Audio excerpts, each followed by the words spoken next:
Hello everyone, मैं राहुल सिंह आप सभी का स्वागत करता हूं स्टेप अप एकेडमी में। और आज के इस वीडियो में हम पढ़ने वाले हैं क्लास 10 सिविक्स का 6 चैप्टर जिसका नाम है पॉलिटिकल पार्टीज।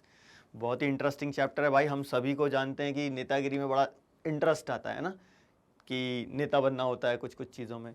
तो नेता कैसे बनते हैं, क्या उसमें पॉलिटिकल पार्टीज़ का क्या रोल होता है, पॉलिटिकल पार्टीज़ क्या होती हैं, उनकी आइडियोलॉजी क्या होती है, फंक्शन क्या होते हैं, कैसे वो वर्क करती हैं, हमें इनकी ज़रूरत क्यों है और ये क्या चैलेंजेस फेस कर रही हैं और इन चैलेंजेस को हम कैसे ओवरकम कर सकते हैं, ये सारी चीज़ें हम इस चैप्टर में पढ़ेंगे। ठीक है, तो चलिए शुरुआत करते हैं इस बात से कि ये जो पॉलिटिकल पार्टीज़ है ना, इनकी ज़रूरत क्यों है हमें। तो पॉलिटिकल पार्टीज़ बेसिकली देखा जाए तो ये कुछ फंक्शंस परफॉर्म करती हैं जिसके लिए हमें इन पॉलिटिकल पार्टीज़ की ज़रूरत है। लेकिन उन फंक्शंस तक पहुंचने से पहले एक जनरल डिस्कशन करते हैं पॉलिटिकल पार्टीज़ के बारे में। ये चीज़ कही जाती है कि political parties are most visible institution in a democracy. Political parties क्या होती हैं? मोस्ट विजिबल, यानी सबको इनके बारे में मालूम होता है ना। लेकिन याद रखिएगा कि ये जो विजिबिलिटी है इसका मतलब पॉपुलैरिटी नहीं होता है। ठीक है, अच्छा देखो यहां से भी क्वेश्चन फ्रेम हो सकता है, how can you say that political parties are easily one of the most visible institution in a democracy. पहली ही लाइन से यहां क्वेश्चन फ्रेम हो सकता है। ऐसा इसलिए कहते हैं क्योंकि डेमोक्रेसी में जब हम बात करते हैं ना, तो सिटीजन्स के लिए डेमोक्रेसी का मतलब क्या होता है? Political party. ठीक है, एक पॉइंट हम ये लिख सकते हैं ये विजिबिलिटी के लिए। ठीक है, दूसरा ये कि आप किसी भी नॉर्मल सिटीजन से मिलो, बात करो, तो हो सकता है उसे कॉन्स्टिट्यूशन का ना पता हो लेकिन उसे पॉलिटिकल पार्टी का मालूम होता है ना। किसी रिमोट पार्ट में चले जाओ, आप दूर दराज के गांव में चले गए जहां पर लोग ना उनको एजुकेशन एक्सेसिबल है, ना ही उनके यहाँ पर रोड्स हैं, ना इलेक्ट्रिसिटी है, ट्राइबल एरियाज हैं, वहाँ रह रहे हैं, है ना। रिमोट एरिया है, मतलब कि वो कटा हुआ है बाकी के देश से, मतलब लोगों से कनेक्टिविटी बहुत कम है ना। और इनसे आप बात करोगे तो आपको पता चलेगा कि हो सकता है उनको कॉन्स्टिट्यूशन के बारे में नहीं मालूम है या हमारा गवर्नमेंट का नेचर कैसा है उसके बारे में नहीं मालूम है, लेकिन वो डेफिनेटली पॉलिटिकल पार्टीज के बारे में जानते हैं। चांसेस होते हैं कि उनको पॉलिटिकल पार्टीज के बारे में मालूम होता है। लेकिन याद रखना, विजिबिलिटी का मतलब पॉपुलैरिटी नहीं है। तो ये विजिबिलिटी पर 3 पॉइंट मैंने बताया आपको कि ऑर्डिनरी सिटीजन के लिए डेमोक्रेसी मतलब पॉलिटिकल पार्टी।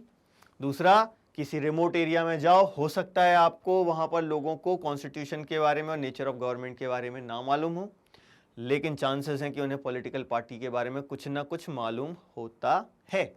ठीक है, अब हम किस बात पर आ रहे हैं कि ये जो विजिबिलिटी है, इस विजिबिलिटी का मतलब पॉपुलैरिटी नहीं है भैया। ये इनका नाम नहीं है बल्कि ये बदनाम है।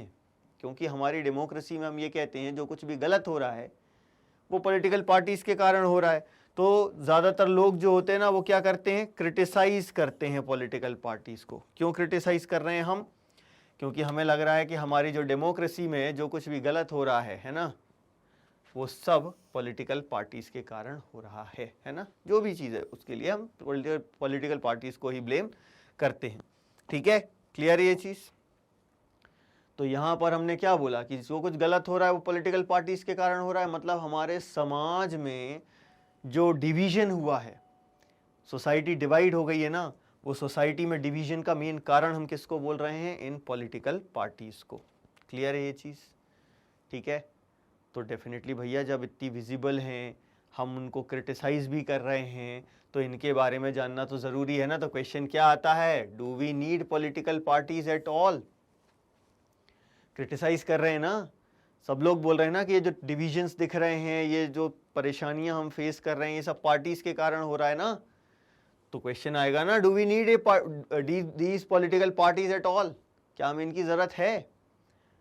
अच्छा, जरूरत यदि नहीं है तो अपन देखो यहाँ पर एक कॉमन चीज आती है। यदि हम 100 साल पहले की बात करें तो 100 साल पहले दुनिया में कुछ ही कंट्रीज ऐसी थी जहां पर पॉलिटिकल पार्टीज हुआ करती थी, और आज दुनिया में कुछ ही कंट्रीज ऐसी बची हैं जहां पॉलिटिकल पार्टीज नहीं है। चेंज आया ना, पॉलिटिकल पार्टीज क्या हो गई हैं? ओमनी प्रेजेंट, है ना। ओमनी प्रेजेंट का मतलब क्या होता है? जो हर जगह प्रेजेंट हो।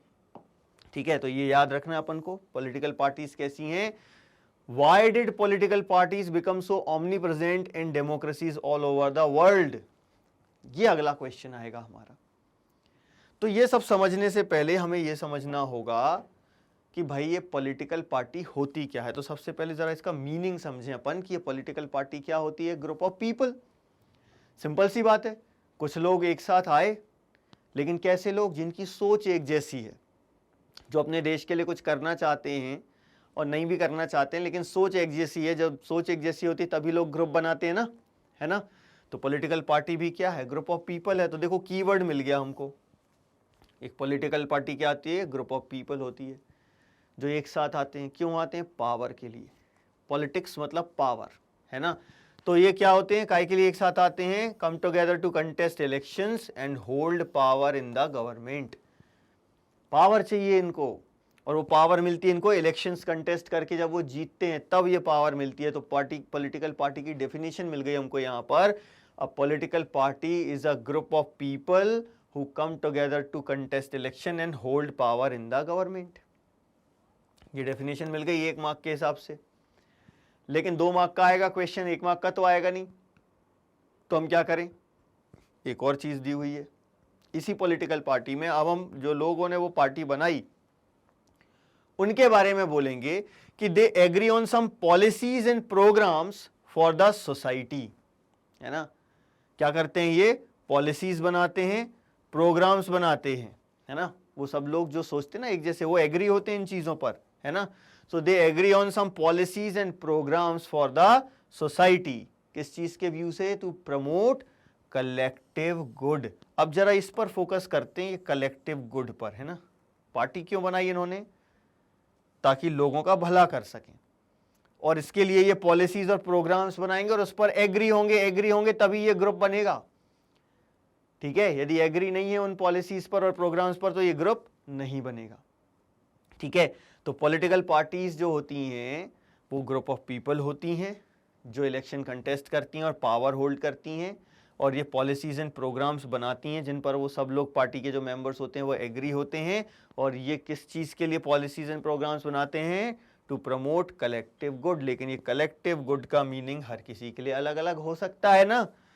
आपके लिए डिफरेंट मीनिंग है। फॉर एग्जाम्पल मुझसे पूछे कि हमारी कंट्री के लिए क्या बेहतर है, मेरा व्यू अलग होगा। आपसे पूछे कि आपकी कंट्री के लिए, आपका कंट्री के लिए क्या व्यू है, कैसे आपकी कंट्री डेवलप कर सकती है, आपका विजन अलग होगा। तो different views on what is good for all हो सकता है ना। There can be different views on what is good for all, ये हो सकता है ना। तो पार्टीज क्या करती हैं? पार्टीज लोगों को मनाने की कोशिश करती हैं कि हम जो बोल रहे हैं वो सही है ना। तो वो क्या करती हैं? परस्यूड करती हैं लोगों को, why their policies are better than others. Election जीतना है ना इनको, तो ये परस्यूड करेंगी कि भाई हमारी ये पॉलिसी है और हमारी पॉलिसी दूसरों से बेहतर क्यों है, वो बताएंगे ताकि लोगों से उनको वोट मिले, वो इलेक्शन जीते और इन पॉलिसीज को इंप्लीमेंट कर सके। तो they seek to implement these policies by winning popular support through elections. समझ गए? तो इसलिए हम देख रहे हैं कि भाई पॉलिटिकल पार्टी की जरूरत तो है हमको। क्यों है जरूरत? क्योंकि पॉलिटिकल पार्टी जो है वो ये सोच के साथ बनाई गई है कि कलेक्टिव गुड को प्रमोट करेंगे। ठीक है, अब पूरे सोसाइटी के बेनिफिट के लिए, पूरे सोसाइटी के डेवलपमेंट के लिए हमें लग रहा है कि पॉलिटिकल पार्टी की ज़रूरत है। लेकिन ये पॉलिटिकल पार्टी जो है ना, हमने देखा था इसमें पार्टीशनशिप होती है, डिवीजन होता है ना। तो ये जो पॉलिटिकल पार्टी होती है ना, ये फंडामेंटल पॉलिटिकल डिविजन्स रिफ्लेक्ट कर रही है सोसाइटी में। अभी हमने देखा क्यों फंडामेंटल पॉलिटिकल डिवीजन रिफ्लेक्ट कर रही है। रीज़न क्या है? कि हर किसी का व्यू डिफरेंट है, हर किसी का व्यू डिफरेंट है। तो उसी के आधार पर तो ये कह रहे हैं कि हमें वोट करो, है ना। तो लोग डिवाइड हो गए ना, डिवीजन दिखा ना, फंडामेंटल पॉलिटिकल डिवीजन दिख गया हमको। तो ये जो पार्टीज है ना, ये अलग अलग होती ही नहीं यदि पॉलिटिकल डिवीजन नहीं होता। तो यदि पार्टीज अलग अलग हैं मतलब कि सोसाइटी में फंडामेंटल पॉलिटिकल डिवीजन्स हैं। ठीक है, तो पार्टीज जो है वो किसी सोसाइटी के एक पार्ट को रिप्रेजेंट कर रही है, पूरी सोसाइटी को नहीं। फॉर एग्जाम्पल यदि मैंने कहा कि कांग्रेस एक सेक्युलर पार्टी है, तो क्या देश में सारे लोग सेक्युलर हैं? नहीं है भाई। वो पार्टी उन लोगों को रिप्रेजेंट कर रही जो सेक्युलर हैं, सेक्युलर पॉलिसीज बनाना चाहते हैं, वो सबको रिप्रेजेंट नहीं कर रही। तो कोई भी पॉलिटिकल पार्टी है वो सोसाइटी के एक सेक्शन को रिप्रेजेंट करती है। तो पार्टीज जो हैं किसी एक पार्ट के बारे में ना, तो parties are about a part of society, और इसीलिए उनमें क्या होती है, पार्टीशनशिप होती है। पार्टीशनशिप मतलब क्या, एक पार्टीशन कौन होता है, एक पर्सन जिसका किसी एक पार्टी के साथ स्ट्रॉन्ग रिलेशन है, वो पार्टीशन कहलाता है। पार्टीशनशिप का मतलब क्या है कि ये जो पार्टीज है ना सोसाइटी की में जो फंडामेंटल डिवीजन है उसको रिप्रेजेंट कर रही है, वो सोसाइटी के एक पार्ट को रिप्रेजेंट कर रही है, that is why they involve पार्टीशनशिप। पूरी सोसाइटी को रिप्रेजेंट नहीं कर रही है, सोसाइटी के एक पार्ट को रिप्रेजेंट कर रही है। ठीक है भाई, तो ये पॉलिटिकल पार्टी की पहचान कैसे बनती है, पॉलिटिकल पार्टी की पहचान बनती है कि वो सोसाइटी के किस पार्ट को रिप्रेजेंट कर रही है ना। तो कैसे हम पहचानते हैं पॉलिटिकल पार्टी को, how a political party is known, it is known by which part it stands for. ये पहली चीज, किस पार्ट के लिए वो खड़े हुए हैं सोसाइटी के, विच पॉलिसीज इट सपोर्ट्स, किस तरीके की पॉलिसीज को ये सपोर्ट कर रहे हैं और किसके इंटरेस्ट को अपहोल्ड कर रहे हैं। ठीक है, बात एक ही है, अलग अलग तरीके से हमने उसको बोल दिया है। क्लियर है ये चीज? ठीक है, तो हमको यहां से समझ में आ गया कि पॉलिटिकल पार्टीज जो होती हैं उनमें पार्टीशनशिप क्यों इन्वॉल्व होती है। यहां से भी क्वेश्चन हो सकता है आपको, why political parties involve partisanship, because they are about a part of society. और हम कैसे पहचानते हैं इनको, we party is known by which part it stands for, which policies it supports and whose interest it upholds. ठीक है, clear है ये चीज?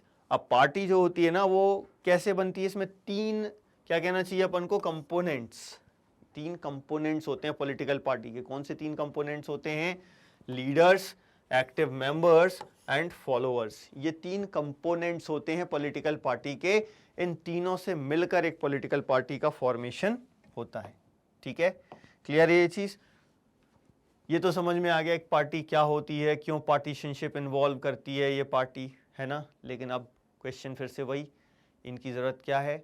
तो मैंने बताया था भाई ये कुछ काम करती हैं ना, जो काम ये परफॉर्म कर रही हैं उसी के लिए तो हमें इनकी ज़रूरत है। यदि जो काम परफॉर्म नहीं करती तो इनकी ज़रूरत ही नहीं होती। तो काम परफॉर्म कर रही हैं, कुछ फंक्शंस परफॉर्म कर रही हैं, तो पॉलिटिकल पार्टीज जो होती हैं ना कुछ फंक्शंस परफॉर्म करती हैं, इसीलिए हमें इनकी ज़रूरत होती है। तो क्वेश्चन क्या आता है, ये पार्टी करती क्या है। तो बेसिकली यदि देखा जाए तो पॉलिटिकल पार्टी क्या करती है, इट फिल पॉलिटिकल ऑफिसेस। ठीक है, political parties fill political offices and exercise political power. ये दो मेन चीजें करती है। पहली चीज क्या करती है, ये पॉलिटिकल ऑफिसेस फिल करती है, लाइक प्राइम मिनिस्टर का ऑफिस है, होम मिनिस्टर का ऑफिस है, फाइनेंस मिनिस्टर का ऑफिस है। ये पॉलिटिकल इंस्टीट्यूशंस हैं, पॉलिटिकल ऑफिसेस हैं। तो ये पॉलिटिकल ऑफिसेस फिल करती है and exercise political power, political power exercise करती है। पॉलिटिकल पावर एक्सरसाइज कर रही है मतलब प्रधानमंत्री बन गया तो उसके पास पावर आ गई, वो इसको एक्सरसाइज कर रहा है। लेकिन वो मंत्री जो है ना, प्रधानमंत्री, वो किसी ना किसी एक पॉलिटिकल पार्टी का मेंबर है ना। तो इन पॉलिटिकल पार्टीज ने ये पॉलिटिकल ऑफिसेस फिल किए और पॉलिटिकल पावर एक्सरसाइज की। लेकिन ये कैसे करती है, ये देखो इन फंक्शंस परफॉर्म करके ये सारे काम करती है। ये जो मेन काम है ना इसका, देखा जाए तो ये भी एक फंक्शन है, ये मेन फंक्शन है कि पार्टीज को क्या करना है, पॉलिटिकल ऑफिसेस फिल करना, पॉलिटिकल पावर एक्सरसाइज करना है। ये एक मेन फंक्शन है। लेकिन इस एक मेन फंक्शन को परफॉर्म करने के लिए बहुत सारी सीरीज ऑफ फंक्शन परफॉर्म करने पड़ते हैं। तो we need political parties because they perform many functions, है ना। वो जो करती हैं वो उनका फंक्शन है। तो क्या करती हैं, जो कर रही हैं उसको हम कहते हैं फंक्शन। और ज़रूरत क्यों है, क्योंकि वो फंक्शंस परफॉर्म कर रही हैं, इसीलिए हमें उनकी ज़रूरत है। तो कौन कौन से फंक्शंस परफॉर्म करती हैं भाई, सबसे पहला देखते हैं, पॉलिटिकल पार्टीज कंटेस्ट इलेक्शंस। तो पहला फंक्शन क्या है इनका, दे कंटेस्ट इलेक्शंस। डेमोक्रेसी में हम जानते हैं इलेक्शंस ही तो सबसे मेन चीज़ है। अब ये इलेक्शन किसके बीच में होता है, पार्टीज के बीच में तो होता ही है, लेकिन बेसिकली देखा जाए तो कैंडिडेट्स के बीच में होता है जो पॉलिटिकल पार्टीज खड़े करती हैं, है ना। तो ये पॉलिटिकल पार्टीज कैंडिडेट्स खड़े करती हैं। अब ये कैंडिडेट चुनने का तरीका अलग अलग जगहों पर अलग अलग होता है। यदि हम बात करें यूएसए जैसी कंट्रीज की, यहाँ पर कैंडिडेट कौन चुनता है, वहाँ जो उनके सपोर्टर्स हैं और मेंबर्स हैं वो चुनते हैं ना। तो यूएसए में मेंबर्स और सपोर्टर्स जो होते हैं वो पार्टी का कैंडिडेट चूज करते हैं कि ये व्यक्ति लड़ना चाहिए यहाँ से। लेकिन इंडिया की जैसी कंट्रीज में कौन चुनता है, टॉप पार्टी लीडर्स। ये बताते हैं कि कहाँ से कौन इलेक्शन लड़ेगा। इनको कोई फर्क नहीं पड़ता कि भैया वहाँ पर जो मेंबर्स हैं वो क्या सोचते हैं या वहाँ के जो लोग हैं वो क्या सोचते हैं। ठीक है, तो पहला फंक्शन हमको पता चल गया, पॉलिटिकल पार्टीज क्या करती हैं, इलेक्शंस कंटेस्ट करती हैं। कैसे करती हैं, कैंडिडेट्स के थ्रू, और कैंडिडेट्स चुनने का तरीका अलग अलग कंट्रीज में अलग अलग हो सकता है। जैसे कि यूएसए में हमने देखा कि वहां के मेंबर्स और सपोर्टर्स सिलेक्ट करते हैं कि कौन कैंडिडेट बनेगा, जबकि इंडिया जैसी कंट्रीज में क्या हो रहा है, कौन सिलेक्ट कर रहा है, टॉप पार्टी लीडर्स। ठीक, दूसरे फंक्शन पे आते हैं, ये क्या करती हैं, पॉलिसीज बनाती हैं, है ना। तो द पार्टीज जो होती है ना, parties put forward different policies and programmes.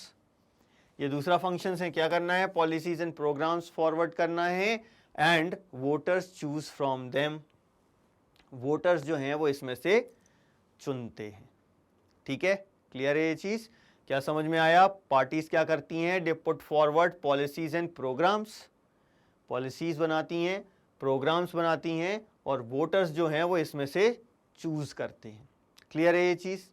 अब ये ऐसा कैसे करती हैं, हम जानते हैं भैया, हम बहुत सारे डिफरेंट ओपिनियंस होते हैं और गवर्नमेंट जो है ना इतने सारे ओपिनियंस पे काम नहीं कर सकती, है ना। हमने क्या बोला, हर एक व्यक्ति जो होता है, each of us may have different opinion and views on what policies are suitable for the society, but no government can handle such a large variety of views. इतने लार्ज वेराइटी ऑफ व्यूज कोई handle नहीं कर सकती। तो democracy में क्या होता है, ये जो सिमिलर ऑप्शंस होते हैं ना, सिमिलर टाइप के ऑप्शंस हैं, उनको एक साथ मर्ज करके गवर्नमेंट के सामने प्रेजेंट करना होता है, ताकि गवर्नमेंट को एक डायरेक्शन मिल सके जिस पे वो काम कर सके, पॉलिसीज फॉर्म कर सके। तो पॉलिटिकल पार्टीज यही तो करती हैं। पॉलिटिकल पार्टीज क्या करती हैं, they reduces a vast multitude of opinions into a few basic options.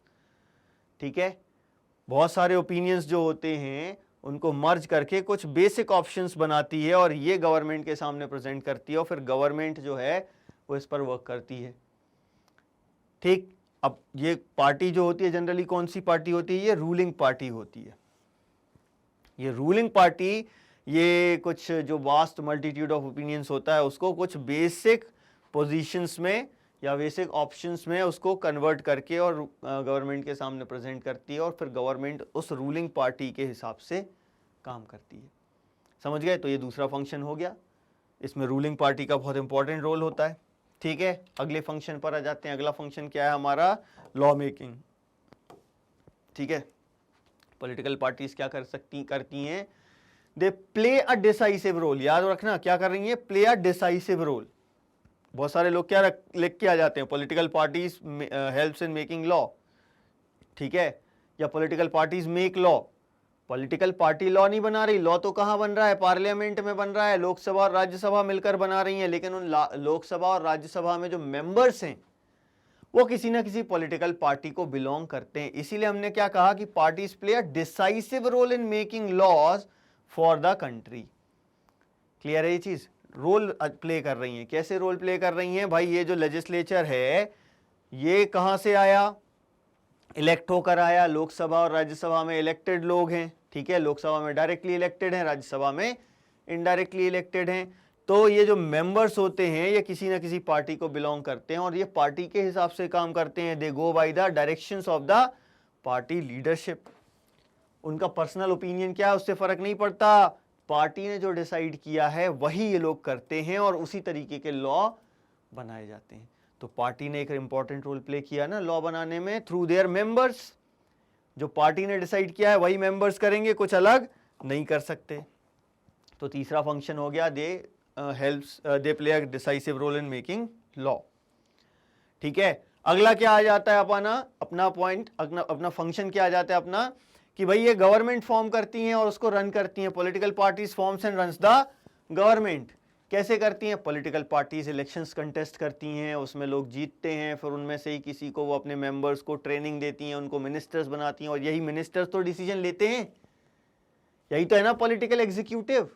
ठीक है, तो हम क्या देखते हैं, जो बड़े डिसीजंस होते हैं, बिग पॉलिसी डिसीजंस, वो कौन लेता है, पॉलिटिकल एग्जीक्यूटिव लेता है। और ये पॉलिटिकल एग्जीक्यूटिव कहां से आता है, पार्टीज से आता है। पार्टीज कैसे लाती हैं पॉलिटिकल एग्जीक्यूटिव, वो लोगों को रिक्रूट करती हैं, लीडर्स को रिक्रूट करती हैं, उनको ट्रेनिंग देती हैं, और जब उनकी गवर्नमेंट फॉर्म होती है तो उनको मिनिस्टर्स बनाते हैं। इस तरीके से पार्टीज उन मिनिस्टर्स के थ्रू ये गवर्नमेंट को रन करते हैं और गवर्नमेंट फॉर्म करते हैं।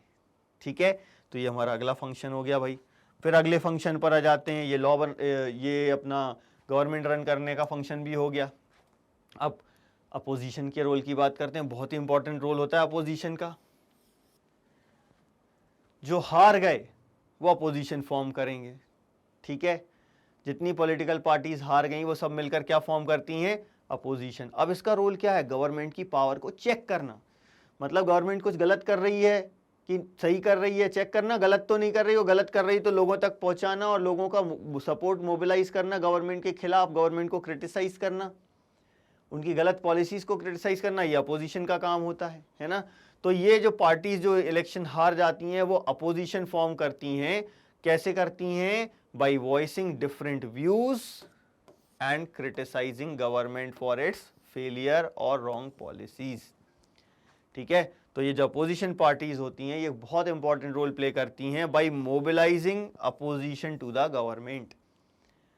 गवर्नमेंट के खिलाफ माहौल बनाती हैं यदि गवर्नमेंट कुछ गलत कर रही है तो, और इस तरीके से इनका एक बहुत इंपॉर्टेंट रोल होता है डेमोक्रेसी में, ठीक है। अब ये ऐसा क्यों कर पाती हैं, लेकिन क्योंकि ये जो पॉलिटिकल पार्टीज होती हैं ये डिफरेंट ओपिनियन फॉर्म करती हैं, लोगों का ओपिनियन को शेप करती हैं। एक्चुअली देखा जाए तो पॉलिटिकल पार्टी क्या करती है ना, पॉलिटिकल पार्टी दो तीन तरीके हैं जिससे कि पब्लिक ओपिनियन शेप करती है। वो सोचने पर मजबूर कर देती है लोगों को, जैसा पार्टी चाहती है वैसा लोग सोचें, ठीक है। अब ये कैसे करती है ऐसे पॉलिटिकल पार्टी, इनके पास बहुत सारे मेंबर्स होते हैं, है ना। Parties have lakhs of members and activist, है ना।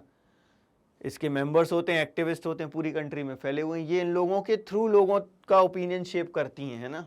चाहे वो कांग्रेस हो, बीजेपी हो, कोई अदर पार्टी हो, तो ये जो एक्टिव मेंबर्स होते हैं, जो फॉलोअर्स होते हैं, ये लोग पार्टी जैसा सोचती है वैसा ओपिनियन फॉर्म करने में हेल्प करते हैं। कई कंट्रीज में ऐसे ही होता है, ठीक है। फिर कई जगह क्या होता है, खुद पार्टी की खुद की एक्सटेंडेड आर्म्स होती हैं, प्रेशर ग्रुप्स होते हैं ना। तो बहुत सारी पार्टीज होती है ना, many of the pressure groups are the extension of political parties, है ना। जैसे कि आप बीजेपी में देखो, इनकी स्टूडेंट विंग भी है, विमेन विंग भी है, वैसे ही कांग्रेस में भी है। और ये प्रेशर ग्रुप्स फॉर्म कर लेते हैं, इन्होंने अपनी ट्रेड यूनियंस भी बना रखी हैं, है ना, अदर यूनियंस भी बना रखी हैं। तो ये क्या करते हैं, प्रेशर ग्रुप्स बनाते हैं। प्रेशर ग्रुप्स पॉलिटिकल पार्टीज की एक्सटेंडेड आर्म्स होते हैं, और ये पॉलिटिकल पार्टीज इन प्रेशर ग्रुप्स के थ्रू गवर्नमेंट पर प्रेशर क्रिएट करती हैं अपनी डिमांड्स मानने के लिए। और तीसरी क्या होती है, कई बार पार्टीज मूवमेंट लॉन्च करती है, हालांकि ये स्पॉन्टेनियस होते हैं, अचानक से होते हैं, है ना। तो ये they also launch movements for the resolution of problems faced by the people, ठीक है। इस तरीके से ये क्या कर रहे हैं, ओपिनियंस फॉर्म कर रहे हैं लोगों का, सोसाइटी का, ठीक है। क्लियर है ये चीज। तो ये अपना अगला फंक्शन हो गया। ये कैसा ओपिनियन फॉर्म करेंगे, जैसा पार्टी चाहती है वैसा ओपिनियन ये फॉर्म करेंगे, ठीक है।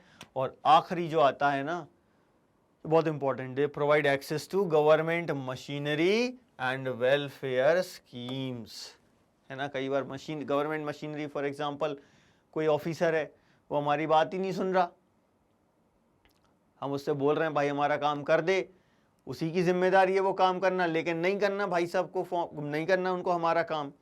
ऑफिसर हैं, दिखाएंगे ना थोड़ा सा अकड़, जबकि हैं पब्लिक सर्वेंट, है ना। पब्लिक सर्वेंट ही कहा जाता है, और वो अपने आप को क्या समझ रहे हैं, पब्लिक सर्वेंट नहीं समझ रहे, वो अपने आप को ऑफिसर समझ रहे हैं, सर्वेंट की जगह, है ना।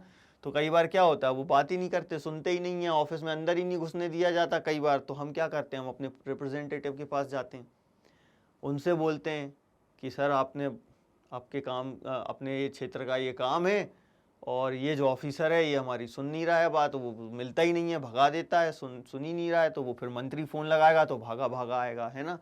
तो ये क्या करते हैं, गवर्नमेंट मशीनरी अवेलेबल कराते हैं, वेलफेयर स्कीम्स अवेलेबल कराते हैं। गवर्नमेंट बहुत सारी वेलफेयर स्कीम्स बनाती हैं, लेकिन कई बार हमें पता ही नहीं चलता।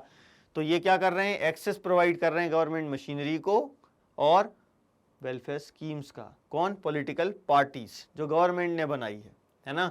तो ऑर्डिनरी सिटीजन के लिए लोकल पार्टी लीडर के लिए अप्रोच करना आसान होता है ना। ऑर्डिनरी सिटीजन जैसे हम हैं, तो लोकल पार्टी लीडर जो अपने एरिया का एमपी होगा या एमएलए होगा, उसको अप्रोच करना आसान होता है other than the government officer. Government officer को उतना आसान नहीं है पकड़ पाना, लेकिन नेता को हम पकड़ सकते हैं और उसको अपनी बात सुना सकते हैं और वो हमारी बात मनवाएगा। ठीक है, तो हमें क्या लगता है भाई, पार्टीज जो हैं उस पर हम ज़्यादा ट्रस्ट कर सकते हैं, तो that they feel close to party even when they do not fully trust them. हम ट्रस्ट नहीं करते पूरे तरीके से पार्टीज पर, लेकिन फिर भी हम इन पर ज़्यादा भरोसा करते हैं क्योंकि हम जानते हैं कि ये हमारी मदद कर सकते हैं।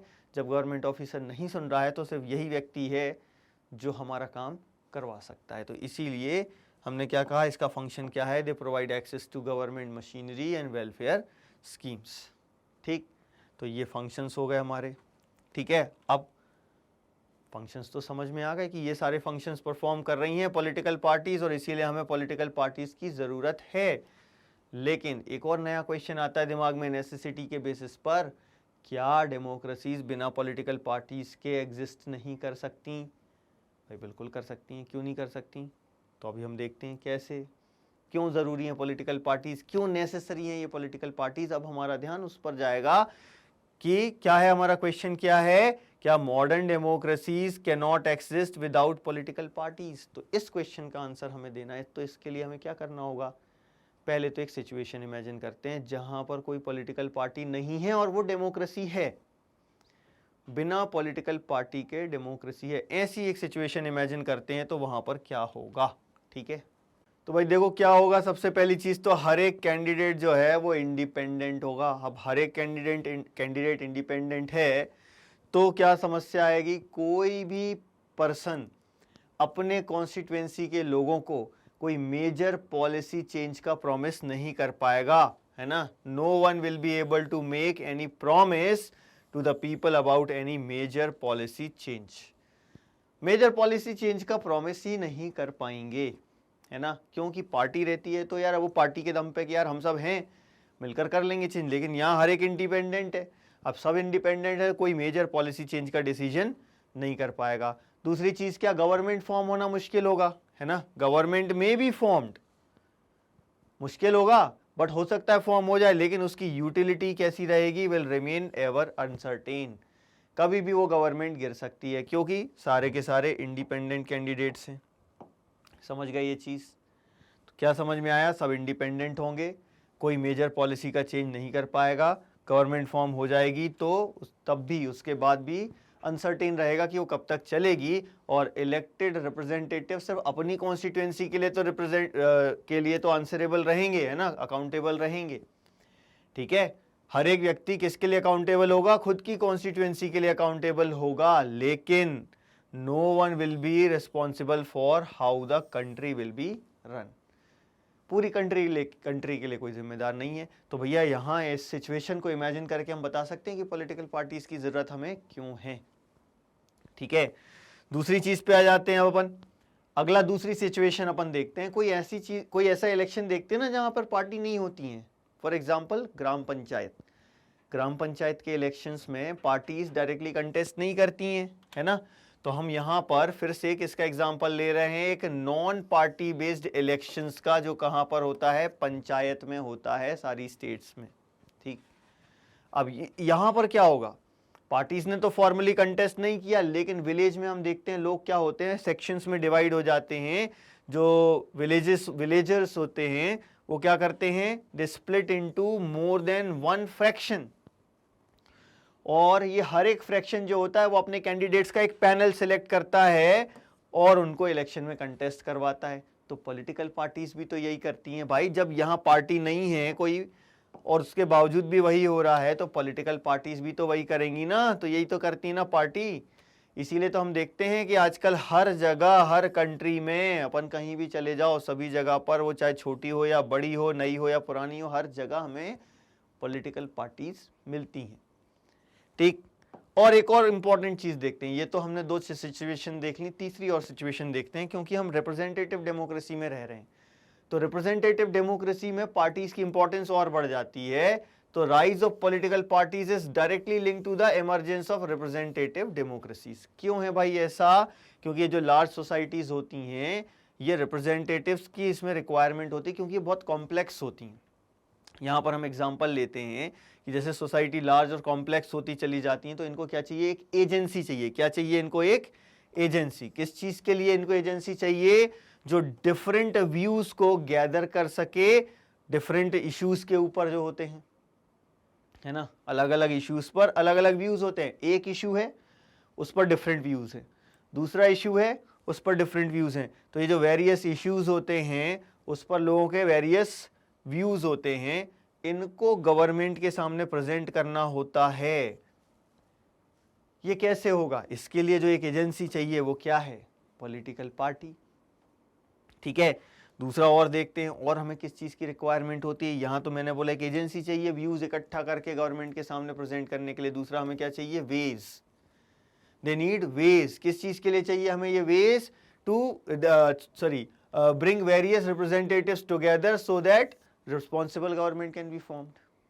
ये दूसरा वेज, एक ऐसा रास्ता चाहिए कि इतने सारे कैंडिडेट्स हैं, जैसे हमने देखा ना, इमेजिन किया कि सब इंडिपेंडेंट हों, सब इंडिपेंडेंट होंगे तो भाई गवर्नमेंट कैसे फॉर्म होगी? तो हमें एक ऐसा रास्ता चाहिए कि जो डिफरेंट रिप्रेजेंटेटिव्स हैं उनको एक साथ ला सकें और उनसे एक रिप्रेजेंटेटिव गवर्नमेंट फॉर्म कर सकें। ठीक है, और साथ ही हमें एक ऐसा मैकेनिज्म चाहिए। तीसरी चीज क्या चाहिए? एक ऐसा मैकेनिज्म चाहिए विच कैन सपोर्ट और रिस्ट्रेन द गवर्नमेंट। गवर्नमेंट को जब सपोर्ट की जरूरत हो तो सपोर्ट कर सके, जो कि रूलिंग पार्टी करती है। गवर्नमेंट को जब रोकने की जरूरत हो तो रोक सके, जो अपोजिशन पार्टी करती है। मेक पॉलिसीज एंड जस्टिफाई और अपोज देम। पॉलिसीज बना सकें, उनको जस्टिफाई कर सकें और जरूरत पड़े तो अपोज भी कर सकें। ये सारी चीजें हमको चाहिए। तो ये सब कौन करता है? ये पॉलिटिकल पार्टीज करती हैं, और इसीलिए हमें पॉलिटिकल पार्टीज की जरूरत है। बिना पॉलिटिकल पार्टी के डेमोक्रेसीज एग्जिस्ट नहीं कर सकती। तो दो क्वेश्चन बनेंगे, why do we need political parties यदि आया तो उसमें हम फंक्शंस लिखते हैं, एंड ये क्वेश्चन आया कि why democracies can not exist without political parties, तो उसमें हम ये क्वेश्चन के ये आंसर लिखते हैं।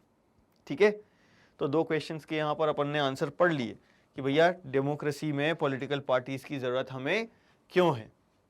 ठीक है, अगले पॉइंट पर आ जाते हैं अब अपन। How many parties should we have? भाई पार्टीज की जरूरत तो है, लेकिन कितनी होनी चाहिए?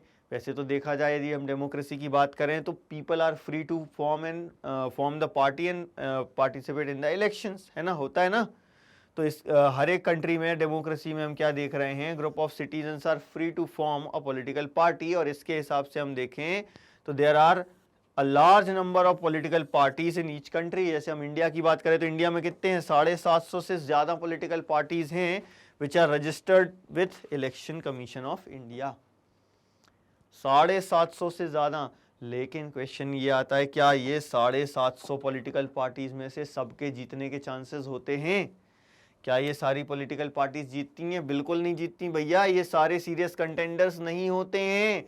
इसमें से सिर्फ कुछ ही ऐसे कंटेंडर्स हैं, हैंडफुल ऑफ पार्टीज हैं जो कि इलेक्शन जीतती हैं और वो इफेक्टिव हैं। तो क्वेश्चन क्या आ जाता है? क्वेश्चन ये नहीं कि कितनी पार्टी होनी चाहिए, क्वेश्चन क्या होता है? हाउ मेनी मेजर और effective parties are good for a democracy. ये क्वेश्चन आ जाता है, क्वेश्चन ही बदल गया। तो कितनी पार्टीज होनी चाहिए?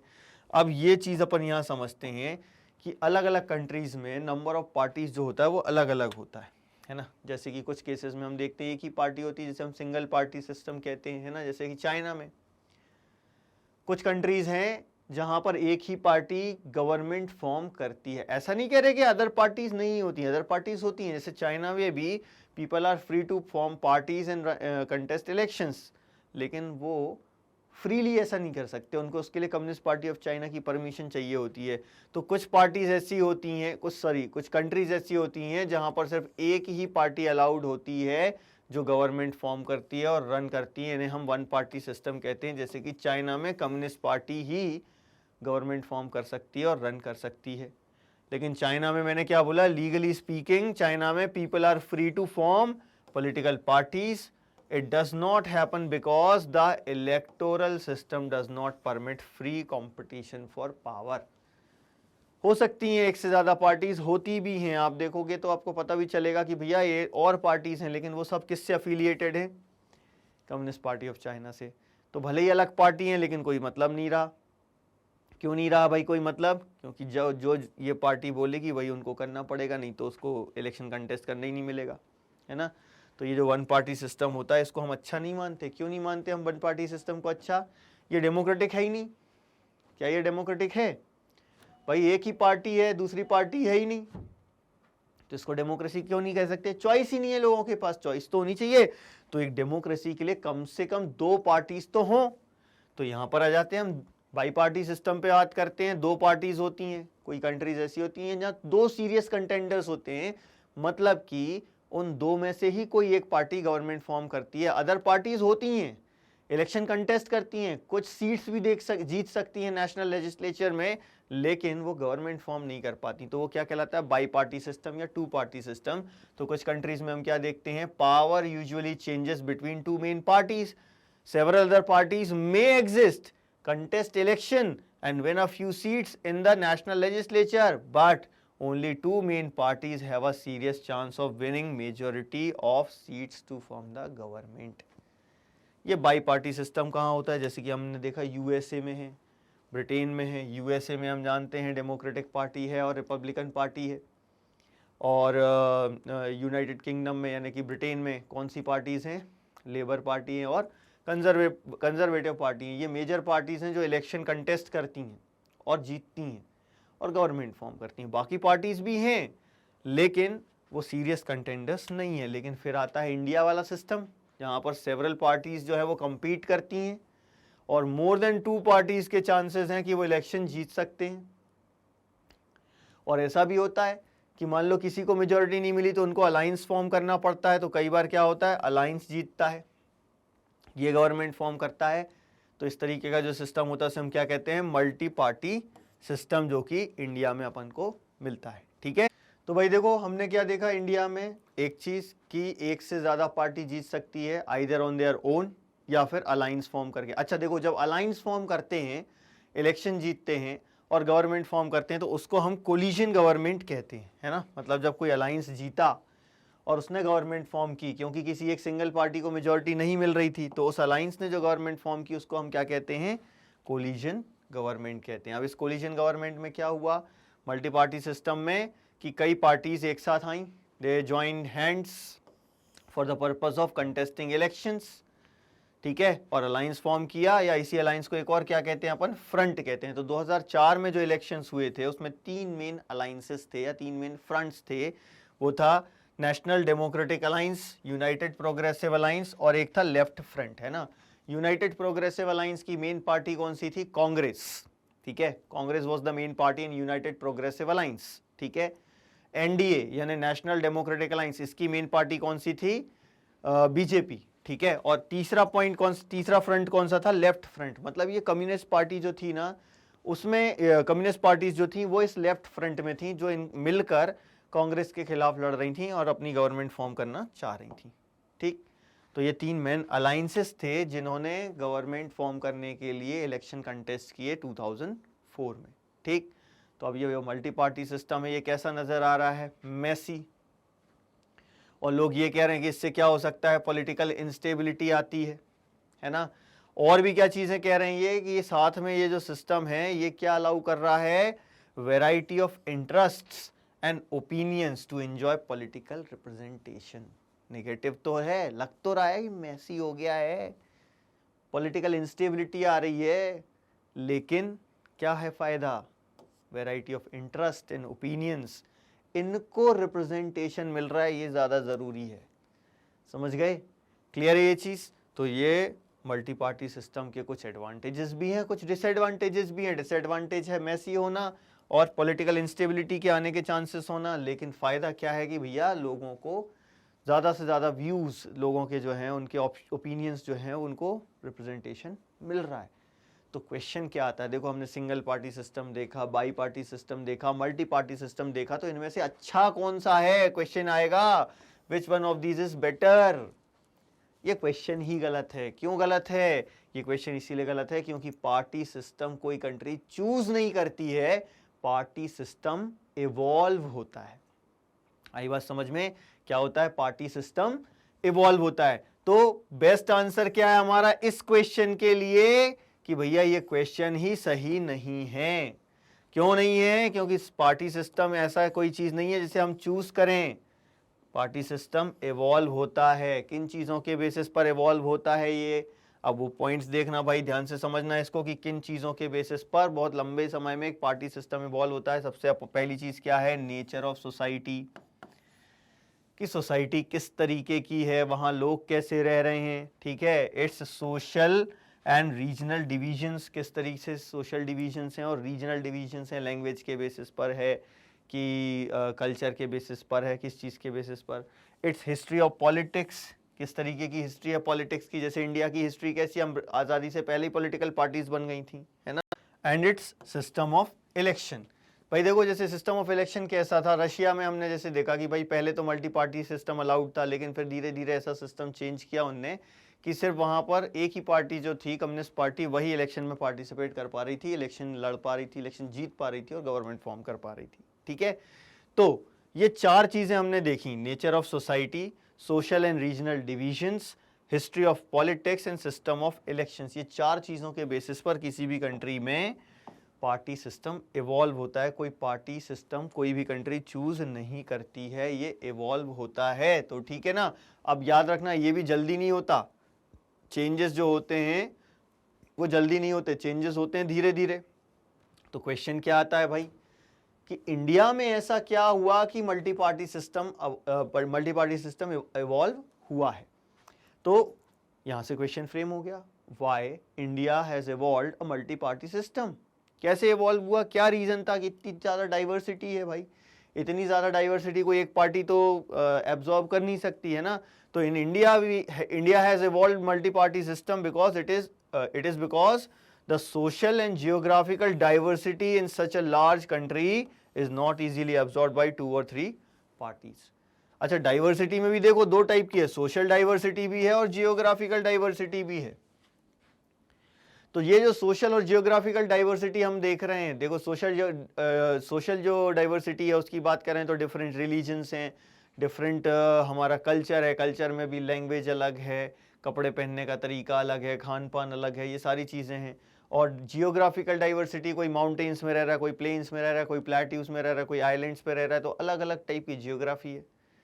इतनी ज़्यादा डाइवर्सिटी है जियोग्राफिकल और सोशल कि इसको कोई एक पार्टी या कोई 2 या 3 पार्टी एब्जॉर्ब नहीं कर सकती, इसीलिए हमारे यहाँ मल्टी पार्टी सिस्टम इवॉल्व हुआ है, ठीक है। अब पार्टीज में भी टाइप्स होते हैं। सबसे पहले हम क्या देखेंगे, नेशनल पार्टीज। 2 टाइप की मेन, वैसे तो होती हैं 3 टाइप की पार्टीज, लेकिन हमारे यहाँ सीबीएसई में अपन को 2 टाइप की पढ़ाई हैं। क्या, national parties and regional parties. Regional parties को स्टेट पार्टीज भी कहते हैं। इसके अलावा एक और पार्टीज होती हैं जो ना रीजनल हैं ना नेशनल हैं, तो वो क्या कहलाती हैं, सिर्फ रजिस्टर्ड पार्टीज। क्योंकि इलेक्शन कमीशन के पास तो रजिस्टर्ड है ना, तो उनको हम क्या कहते हैं, रजिस्टर्ड पॉलिटिकल पार्टीज, ठीक है। तो उनके बारे में नहीं पढ़ना अपन को पढ़ना है नेशनल पार्टीज के बारे में और रीजनल पार्टीज के बारे में, ठीक है। तो अब कुछ पार्टीज ऐसी हैं जो पूरी कंट्री में और कुछ पार्टीज ऐसी हैं जो सिर्फ कुछ जगहों पर हैं। तो 2 टाइप की पार्टीज होती हैं लगभग पूरे वर्ल्ड में, ये सिर्फ हम इंडिया की बात नहीं कर रहे हैं। एक टाइप की पार्टीज कौन सी होती हैं, that are present in only 1 of the federal units, एक यूनिट में है, एक नहीं तो 2 में होंगी, है ना, 1 या 2 स्टेट्स में ही हैं, वो क्या कहलाती हैं, रीजनल पार्टीज कहलाती हैं, 1 या 2 ही यूनिट्स में प्रेजेंट हैं। लेकिन कुछ ऐसी पार्टीज होती हैं जो सेवरल यूनिट्स में या पूरी की पूरी कंट्री में ही प्रेजेंट होती हैं, वो नेशनल पार्टीज कहलाती हैं, ठीक है। अब नेशनल पार्टी का क्राइटेरिया भी समझना है, लेकिन उससे पहले थोड़ा सा अपन इंडिया में देखते हैं कि इंडिया में हम देख रहे हैं, इंडिया में भी 2 टाइप की पार्टीज हैं। एक पार्टीज हैं जिनको हम क्या कहते हैं, नेशनल पार्टीज, और इनकी जो यूनिट्स हैं वो बहुत सारी स्टेट्स में हैं, ठीक है। और ये जो है ना, ये सारी यूनिट्स लगभग सेम आइडियोलॉजी और सेम पॉलिसीज फॉलो करते हैं। उनकी स्ट्रैटेजी एक नेशनल लेवल पर तैयार होती है और वही स्ट्रैटेजी ये फॉलो करते हैं। और दूसरी टाइप की हम देखें इंडिया में जो पार्टीज़ हैं वो स्टेट पार्टीज़ कहलाती हैं। ऐसा ज़रूरी नहीं है कि उनकी जो आइडियोलॉजी है वो नेशनल नहीं होगी, रीजनल ही होगी, नेशनल हो सकती है आइडियोलॉजी, उसके बारे में अभी हम पढ़ेंगे, है ना। तो हर एक पार्टी जो चाहे वो नेशनल हो चाहे रीजनल हो, कोई भी हो, उसको इलेक्शन कमीशन के पास रजिस्टर कराना होता है। अब ये इलेक्शन कमीशन क्या होता है, इलेक्शन कमीशन इन पार्टीज़ को सिंबल प्रोवाइड करता है। अब नेशनल पार्टी को क्या फ़ायदा होता है, जो symbol election commission national party को प्रोवाइड कराता है वो सिर्फ उस नेशनल पार्टी का कोई ऑफिशियल कैंडिडेट ही यूज़ कर सकता है, कोई और नहीं पूरी कंट्री में। रीजनल पार्टीज़ में ऐसा नहीं होता। रीजनल पार्टीज़ में कई बार क्या होता है कि जो पार्टी का जो सिंबल होता है वो एक स्टेट में एक पार्टी का है, दूसरी स्टेट में दूसरी पार्टी का हो सकता है, उसमें अभी अपन समझेंगे, है ना। तो ये जो कमीशन होता है ये सारी पॉलिटिकल पार्टीज को वैसे तो इक्वली ट्रीट करता है, लेकिन कुछ स्पेशल ऑफिस कुछ स्पेशल फैसिलिटीज प्रोवाइड करता है ये लार्ज पार्टीज को। ठीक है, क्या है? This parties are given a unique symbol and only the official candidate of that party can use that election symbol. ये फायदा होता है नेशनल पार्टी का। क्लियर है ये चीज? कोई डाउट तो नहीं भाई किसी को इसमें? यदि किसी को कोई डाउट है तो वो हमारे कमेंट बॉक्स में आकर डाउट्स क्लियर कर सकते हैं। ठीक है, तो ये जो पार्टीज हैं, नेशनल पार्टीज जिन्हें हम कह रहे हैं, इनके कुछ प्रिविलेजेस होते हैं और कुछ स्पेशल फैसिलिटीज होती हैं, और चूंकि इनको इलेक्शन कमीशन ने रिकॉग्नाइज किया है ना, इसीलिए इनको हम क्या कहते हैं? रिकॉग्नाइज्ड पार्टीज भी कहते हैं। क्लियर है ये चीज? तो हमको एक चीज समझ में आ गई भैया कि नेशनल पार्टीज को हम रिकॉग्नाइज्ड पॉलिटिकल पार्टीज भी कहते हैं, क्योंकि इलेक्शन कमीशन ने रिकॉग्नाइज किया, इनको कुछ प्रिविलेजेस और स्पेशल फैसिलिटीज दी हैं, जैसे कि इनका सिंबल पूरे देश में सिर्फ इनका ऑफिशियल कैंडिडेट यूज कर सकता है और कोई भी नहीं। ठीक है, तो इलेक्शन कमीशन ने क्राइटेरिया बनाया हुआ है कि नेशनल पार्टी कहलाने के लिए क्या क्राइटेरिया चाहिए और स्टेट पार्टी यानी रीजनल पार्टी कहलाने के लिए क्या क्राइटेरिया चाहिए, किस तरीके से हम उनको रिकॉग्नाइज्ड पार्टी किस तरीके से रिकॉग्नाइज करेंगे कि नेशनल है कि स्टेट है। ठीक है, तो जरा पहले अपन बात करते हैं स्टेट पार्टीज की, रीजनल पार्टीज की। क्या होता है criteria? 6% votes in assembly elections, 6% votes in assembly election. कौन सी असेंबली इलेक्शन? जिस स्टेट में आप रीजनल पार्टी बनना चाहते हो उस स्टेट में 6% वोट मिलना चाहिए असेंबली इलेक्शन में, प्लस 2 असेंबली सीट्स। ठीक है, 2 असेंबली सीट्स चाहिए इनको, है ना। मान लीजिए कोई राजस्थान में कोई पार्टी स्टेट पार्टी बनना चाहती है तो उसको राजस्थान के असेंबली इलेक्शन में 6% वोट और राजस्थान की असेंबली में 2 सीट्स जीतनी पड़ेंगी, तब जाके वो रीजनल पार्टी कहलाएगी। तो पहला क्या है? A party that secure at least 6% of the total votes in the election to the legislative assembly of the state and wins at least 2 seats in is recognized as state party। ये criteria हो गया state party के लिए। अब देखो national party के लिए अलग अलग क्राइटेरिया है। नेशनल पार्टी के लिए 2 क्राइटेरिया है। पहला क्राइटेरिया क्या है हमारा? देखिए भाई ध्यान से, पहला क्राइटेरिया है 6% votes in Lok Sabha election plus 4 Lok Sabha seats. ये हमारा पहला क्राइटेरिया है। ठीक है, असेंबली नेशनल पार्टी के लिए कि लोकसभा इलेक्शन में 6% वोट ले लो और 4 लोकसभा सीट्स ले लो तो आप क्या कहलाओगे? एक रिकॉग्नाइज्ड पार्टी, एक नेशनल पार्टी कहलाओगे। ठीक है, दूसरे में ये वाला तो सेम रहता है, ये कॉमन है। एक दूसरा अपन को यदि चाहिए तो यहां से एक और क्या आ जाता है? 6% वोट लोकसभा की जगह 6% votes in assembly elections of 4 states. समझ गए? 4 स्टेट्स के असेंबली इलेक्शन में 6%, हर एक में 6% वोट और 4 लोकसभा सीट। तो देखो भैया यही दिया हुआ है, a party that secure at least 6% of the total votes in Lok Sabha elections और assembly elections in 4 states and at least 4 seats in Lok Sabha, उसको हम नेशनल पार्टी कहते हैं। तो ये कॉमन है दोनों में, या तो ये ले आओ साथ में या तो ये ले आओ साथ में। तो दोनों में से कोई एक क्राइटेरिया फुलफिल कर दिया तो वो पार्टी क्या कहलाने लगती है? नेशनल पार्टी कहलाने लगती है। ठीक है, अब इंडिया में 2019 के इलेक्शन की यदि हम बात करें तो उसके हिसाब से 7 रिकॉग्नाइज्ड पार्टीज हैं, नेशनल पार्टीज हैं। ठीक है, तो ये 7 पार्टीज के बारे में पढ़ते हैं जरा। सबसे पहले हम देखते हैं ऑल इंडिया तृणमूल कांग्रेस। ये अभी रिसेंटली एक नेशनल पार्टी बनी है, बहुत रीसेंट पार्टी है, बहुत पुरानी नहीं है। कब बनी है? 1998 में। ठीक है, अच्छा एक चीज याद रखना, अपन को हर एक पॉलिटिकल पार्टी का फॉर्मेशन कब हुआ ये जरूर याद रखना, ये आपको ऑब्जेक्टिव्स में आ सकता है, और उसकी आइडियोलॉजी क्या है वो याद रखना है। कुछ जगहों पर आइडियोलॉजी नहीं दी है तो हम फोकस नहीं करेंगे, लेकिन जहां दी है वहां फोकस करना है। तो मेन चीज क्या याद रखना है? ईयर कि कब फॉर्म हुई ये पार्टी? 1 जनवरी 1998 under the leadership of Mamata Banerjee. ठीक है, और इसको नेशनल पार्टी कब रिकॉग्नाइज किया गया? 2016 में। 98 में बनी, उसके कितने साल बाद? लगभग 18 साल के बाद इसको नेशनल पार्टी का रिकॉग्निशन मिल गया। ठीक है, और इसका सिंबल क्या है? ये सिंबल दिख रहा है हमको, फ्लावर्स एंड ग्रास। ठीक है, तो इसका सिंबल क्या है? Flowers and grass. ठीक, और आइडियोलॉजी क्या है? सेक्युलर यानी धर्मनिरपेक्ष, एंड फेडरल, फेडरल यानी कि डिफरेंट लेवल्स ऑफ गवर्नमेंट के बीच में पावर शेयर करना। और ये मेनली पावर में कहाँ पर है? वेस्ट बंगाल में सिंस 2011। 2011 से all India Trinamool Congress power में है। कहाँ पर? वेस्ट बंगाल में। क्लियर है ये चीज? तो ये हो गया हमारा किसका? ऑल इंडिया तृणमूल कांग्रेस का। यहाँ पर कुछ डेटा भी दिया हुआ है अपन को कि ये इंडिया की 4th लार्जेस्ट पार्टी थी 2019 इलेक्शन में, है ना। सबसे ज़्यादा वोट जो मिले थे ना 2019 इलेक्शन में, उसमें देखो सबसे ज़्यादा सीट्स जीतने वालों में किसका नाम था? अपना इसका तृणमूल कांग्रेस का। ठीक है, तो अरुणाचल प्रदेश में भी ये है प्रेजेंट, वेस्ट बंगाल के अलावा मणिपुर में भी है, त्रिपुरा में भी है। टोटल वोट परसेंटेज इनको कितना मिला? 4.07, लेकिन सीट्स कितनी जीती 2019 में? 22 सीट्स जीती। ठीक है, तो 4th लार्जेस्ट पार्टी थी 2019 के लोकसभा इलेक्शंस में। ठीक, चलिए आगे आते हैं। Bahujan Samaj party. Bahujan Samaj party BSP कंसीराम जी ने स्टार्ट की थी 1984 में।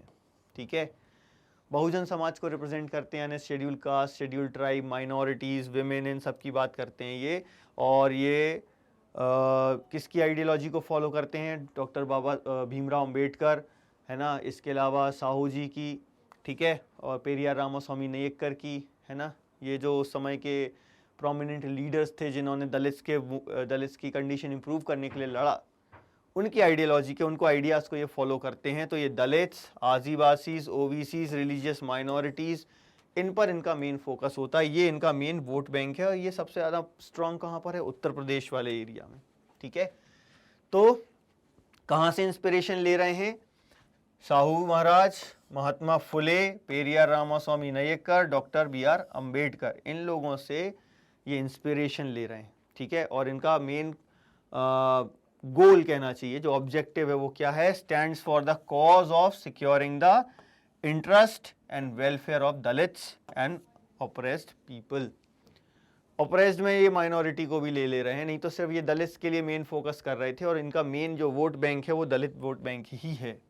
ठीक है, क्लियर है? अब इसके बारे में भी देखो, कुछ अपन को स्टेट्स के नाम दिए जहां पर ये प्रेजेंट है। तो मेनली ये कहां पर है? उत्तर प्रदेश में, और आसपास की जो स्टेट्स हैं जैसे कि मध्य प्रदेश हो गया, छत्तीसगढ़ हो गया, उत्तराखंड, दिल्ली, पंजाब, ये ऐसी एरियाज हैं जहां पर ये स्ट्रॉन्ग होल्ड रखती है ना।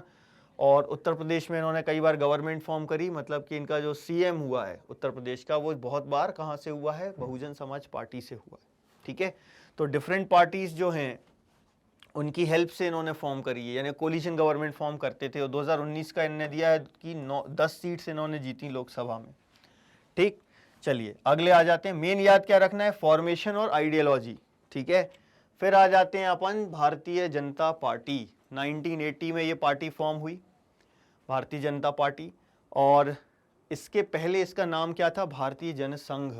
ये डॉक्टर श्यामा प्रसाद मुखर्जी और उस समय जो पंडित दीनदयाल उपाध्याय थे, इनकी लीडरशिप में ये भारतीय जनसंघ बना था। फिर ये भारतीय जनसंघ बाद में मर्ज हो गया दूसरी पार्टीज़ के साथ। जो 77 में जो इलेक्शंस हुए उसमें इन्होंने एक अलग ही पार्टी बना ली थी, जनता पार्टी, जिसमें सब मर्ज हो गए थे। फिर बाद में इन्होंने अलग से पार्टी बनाई 1980 में, उसका नाम रखा भारतीय जनता पार्टी। तो हम इसका प्रीडेसेसर किसको बोलते हैं भारतीय जनता पार्टी का? भारतीय जनसंघ को। 1980 में भारतीय जनता पार्टी बनी, लेकिन ऐसा नहीं कह सकते 1980 में बनी। एक्चुअली में ये कब बन गई थी? 1951 में, जब डॉक्टर श्यामा प्रसाद मुखर्जी और पंडित दीनदयाल उपाध्याय की लीडरशिप में भारतीय जनसंघ बना था। ठीक, अब ये क्या चाहते हैं? ये एक strong and modern India build करना चाहते हैं, लेकिन इंस्पिरेशन कहाँ से ले रहे हैं? From India's ancient culture, values. ठीक है, और इंस्पिरेशन के लिए जो पंडित दीनदयाल उपाध्याय थे, इनके जो आइडियाज थे, इंटीग्रल ह्यूमनिज्म एंड अंत्योदय, इन पर फोकस कर रहे हैं, इन चीज़ों पर, इन चीज़ों से ये इंस्पिरेशन ले रहे हैं। और आइडियोलॉजी में मेन क्या आ जाता है? हिंदुत्व। हिंदुत्व का मतलब लेकिन इनका क्या है? Cultural nationalism. हिंदुत्व का मतलब क्या है यहाँ पर? Cultural nationalism. ठीक है, तो हिंदुत्व पर इनका मेन फोकस है। लेकिन इसके अलावा और क्या चाहते हैं ये? इसके अलावा चाहते हैं full territorial integration of Jammu and Kashmir into India. ठीक है, इस पर अभी काम चल रहा है। एंड यूनिफॉर्म सिविल कोड, इस पर भी काम चल रहा है। अब देखो, जम्मू कश्मीर को हमने इंटीग्रेट तो कर लिया है, आर्टिकल 370 खत्म तो कर दिया है, लेकिन अभी कुछ हिस्सा ऐसा है जम्मू कश्मीर का जो पाकिस्तान ऑक्यूपाइड है, तो इसीलिए हम ये नहीं कह सकते कि फुल्ली अचीव कर लिया है। अचीव तो कर लिया, टेरिटोरियल इंटीग्रेशन तो हो गया, वो जो प्रिविलेजेस थे वो खत्म कर दिए गए, 370 हटा दिया गया है। अब नॉर्मल बाकी स्टेट्स की तरह जम्मू कश्मीर भी इंडिया का एक पार्ट है। ठीक है, अब देखो क्या बचा? Uniform civil code. अभी हम जानते हैं हर एक रिलीजन के लोगों के जो लॉ हैं वो अलग अलग हैं, तो ये दो चीज़ें अचीव करना भी इनके लिए बचा हुआ है।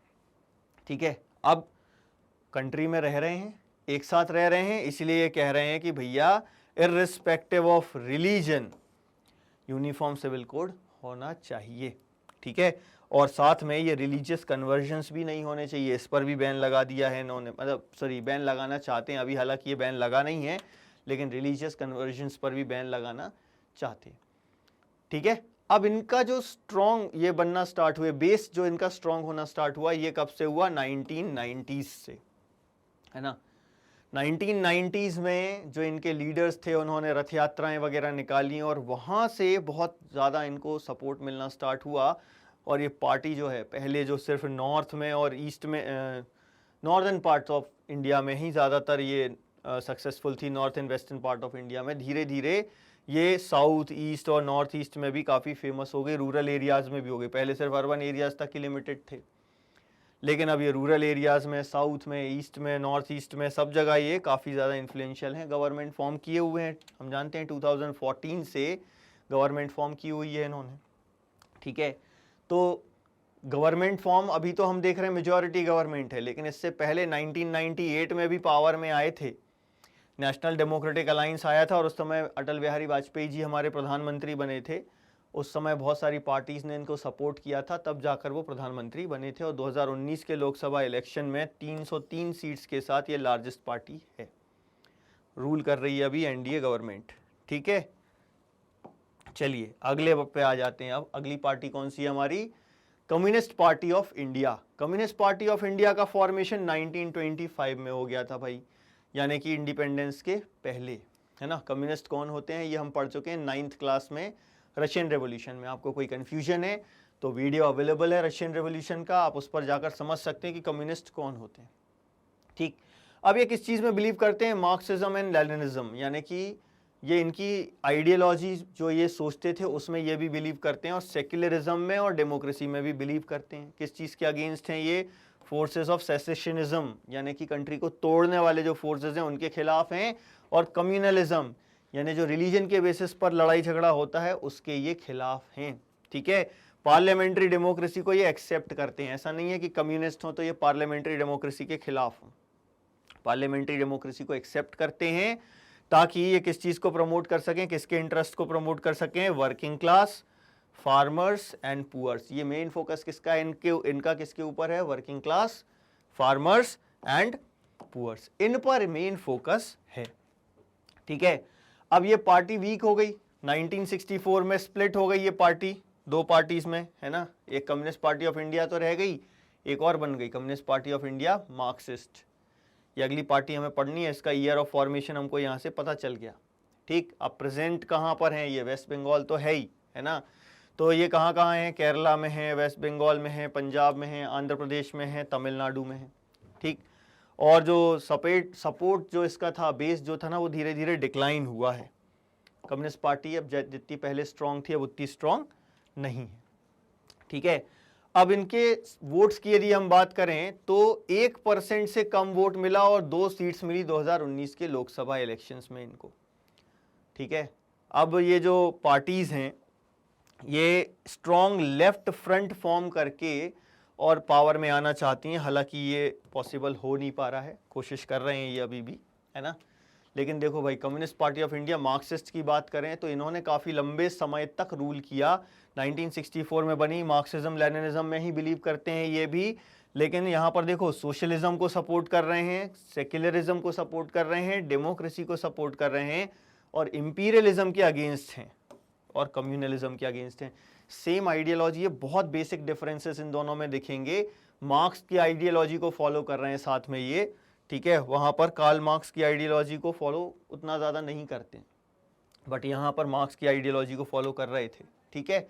तो डेमोक्रेटिक इलेक्शंस को ये एक्सेप्ट करते हैं as a useful and helpful means of securing the objectives of socio economic justice. Socio economic justice जैसी बोला ना हमने, तो फिर वही आ गए, वर्किंग क्लास, पुअर्स, फार्मर्स, इनकी ही बात कर रहे हैं कि भैया ये जो लोग हैं ना, ये गरीब हैं, इनके लिए काम किया जाना चाहिए, इनको डेवलप करने के लिए काम किया जाना चाहिए, है ना। तो इनको सबसे ज़्यादा सपोर्ट कहाँ मिला? वेस्ट बंगाल में, लेकिन इसके अलावा केरला में भी हैं, त्रिपुरा में भी हैं। और पुअर्स में इनका बेस है, poor, factory workers, farmers, agricultural labour and the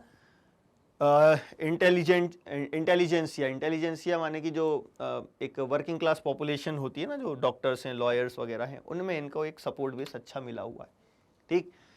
अब यहाँ पर देखो, इकोनॉमिक पॉलिसीज की बात करें तो critical of new economic policies that allow free flow of foreign capital, है ना। फॉरेन डायरेक्ट इन्वेस्टमेंट के ये अगेंस्ट है हमारी कंट्री के। ये चाहते हैं कंट्री के लोग ही सारी चीज़ों में इन्वेस्ट करें और वही पैसा कमाएं, ठीक है। वेस्ट बंगाल में 34 ईयर्स तक रूल किया विदाउट एनी ब्रेक, और 2019 के लोकसभा इलेक्शन में 1.7% वोट के साथ 3 सीट्स मिली थी इनको, ठीक है। अब आ जाते हैं अपनी नेक्स्ट पार्टी पर, इंडियन नेशनल कांग्रेस, जो इंडिया की सबसे पुरानी पार्टी है। तो भाई, कांग्रेस की हिस्ट्री हम सभी जानते हैं। हमने अभी तक जो भी हमने हिस्ट्री पढ़ी है उसमें सबसे ज़्यादा हमने कांग्रेस के बारे में पढ़ा है ना। फॉर एग्जांपल 8th क्लास की जो हिस्ट्री है वो पूरी मॉडर्न इंडियन हिस्ट्री है, और उसमें ज़्यादातर पोर्शन जो है वो इंडियन नेशनल कांग्रेस ने इंडिपेंडेंस का स्ट्रगल कैसे लड़ा उसके बारे में है ना। तो ये जो इंडियन नेशनल कांग्रेस है, इसके बारे में हम बहुत कुछ जानते हैं। ये इंडिया की ओल्डेस्ट पार्टी है और one of the oldest parties in the world. यदि हम पूरे वर्ल्ड की भी बात करें तो पूरे वर्ल्ड में one of the oldest party है इंडियन नेशनल कांग्रेस, ठीक है। इसका फॉर्मेशन हुआ था 1885 में, याद रखिएगा 1885 में ये पार्टी बनी थी। हालांकि 1885 में ये पार्टी फॉर्म होने के बाद इसमें कई बार स्प्लिट हुआ, मतलब ये कई बार ये पार्टी टूटी, है ना। पहले मॉडरेट्स में और मॉडरेट्स एंड एक्सट्रीमिस्ट में ये पार्टी टूटी, है ना। फिर स्वराज पार्टी अलग बनी, और भी कई सारे ऐसे पार्टीज बनी। अभी भी हम देखेंगे कि 99 में से अलग होकर एक नेशनलिस्ट कांग्रेस पार्टी अलग बनी। तो कई बार इस पार्टी में स्प्लिट हुआ, ठीक है ना। तो ये 1885 में बनी और कई बार इसने स्प्लिट एक्सपीरियंस किया, ठीक है। लेकिन इंडिया की जो पॉलिटिक्स है उसमें डोमिनेंट रोल प्ले किया है इस पॉलिटिकल पार्टी ने, ठीक है। अब देखो भाई, कई जगहों, स्टेट लेवल की बात करो या सेंट्रल लेवल की बात करो, दोनों जगहों पर इंडिपेंडेंस के बाद जो सबसे ज़्यादा डोमिनेट करने वाली पार्टी रही है वो इंडियन नेशनल कांग्रेस रही है, ठीक है। अब जवाहरलाल नेहरू की लीडरशिप में ये पार्टी ने क्या अचीव करने की कोशिश की, ज़रा उस पर फोकस करते हैं कि under the leadership of Jawaharlal Nehru party sought to build a modern secular democratic republic, ठीक है। ये सारी चीज़ें हम पढ़ चुके हैं, ये क्या होते हैं, है ना। सेक्युलर हम जानते हैं, धर्मनिरपेक्ष, डेमोक्रेसी हम जानते हैं जहाँ लोग अपने लीडर्स खुद चुनते हैं, और रिपब्लिक हम जानते हैं जहाँ पर हेड ऑफ द कंट्री जो है वो एक इलेक्टेड पर्सन हो, है ना। तो ये सारी चीज़ें हम पढ़ चुके हैं। तो जवाहरलाल नेहरू की लीडरशिप में ये क्या चाह रहे हैं? मॉडर्न सोसाइटी तो बनाना चाह रहे हैं, है ना। मॉडर्न, लेकिन कैसी? सेक्युलर हो, डेमोक्रेटिक हो, रिपब्लिक हो, ठीक है।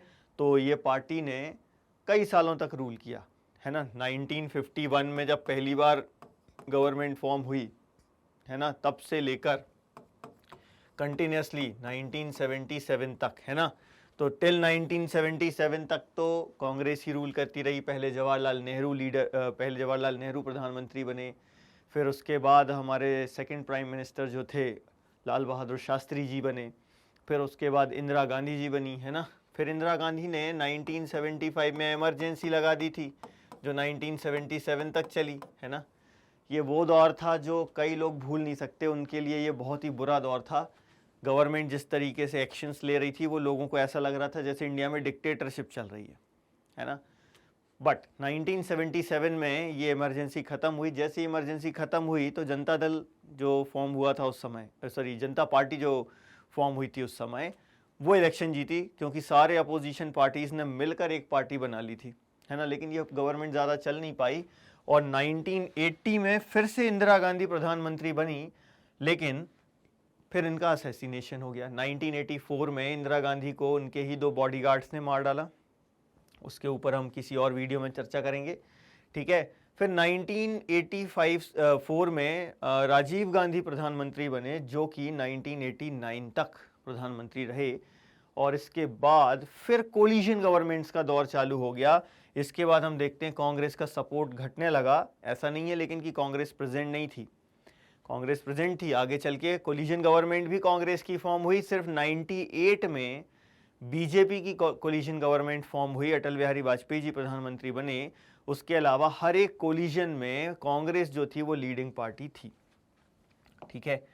और 2004 से 2014 तक भी जो यूनाइटेड प्रोग्रेसिव अलायंस की जो गवर्नमेंट थी उसमें भी कांग्रेस ही लीड कर रही थी, ठीक है। अब इनकी आइडियोलॉजी क्या है, ज़रा आइडियोलॉजी पर फोकस करना है। ये 2 पॉइंट्स जो हैं वो इनकी आइडियोलॉजी पर हैं, ठीक है। पार्टी कैसी है, ये एक सेंटरिस्ट पार्टी है। अब ये सेंटरिस्ट क्या होता है, लेफ्टिस्ट क्या होता है, राइटिस्ट क्या होता है। तो देखो भाई, राइट यानी कि मतलब क्या है, ये कैपिटलिस्ट है, ठीक है, यानी जो इंडस्ट्रियलिस्ट को सपोर्ट करता है ना,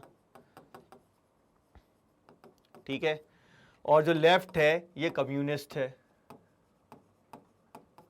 ठीक है। अब ये जो कैपिटलिस्ट होता है ये जनरली इंडस्ट्रियलिस्ट को सपोर्ट करता है, ठीक है।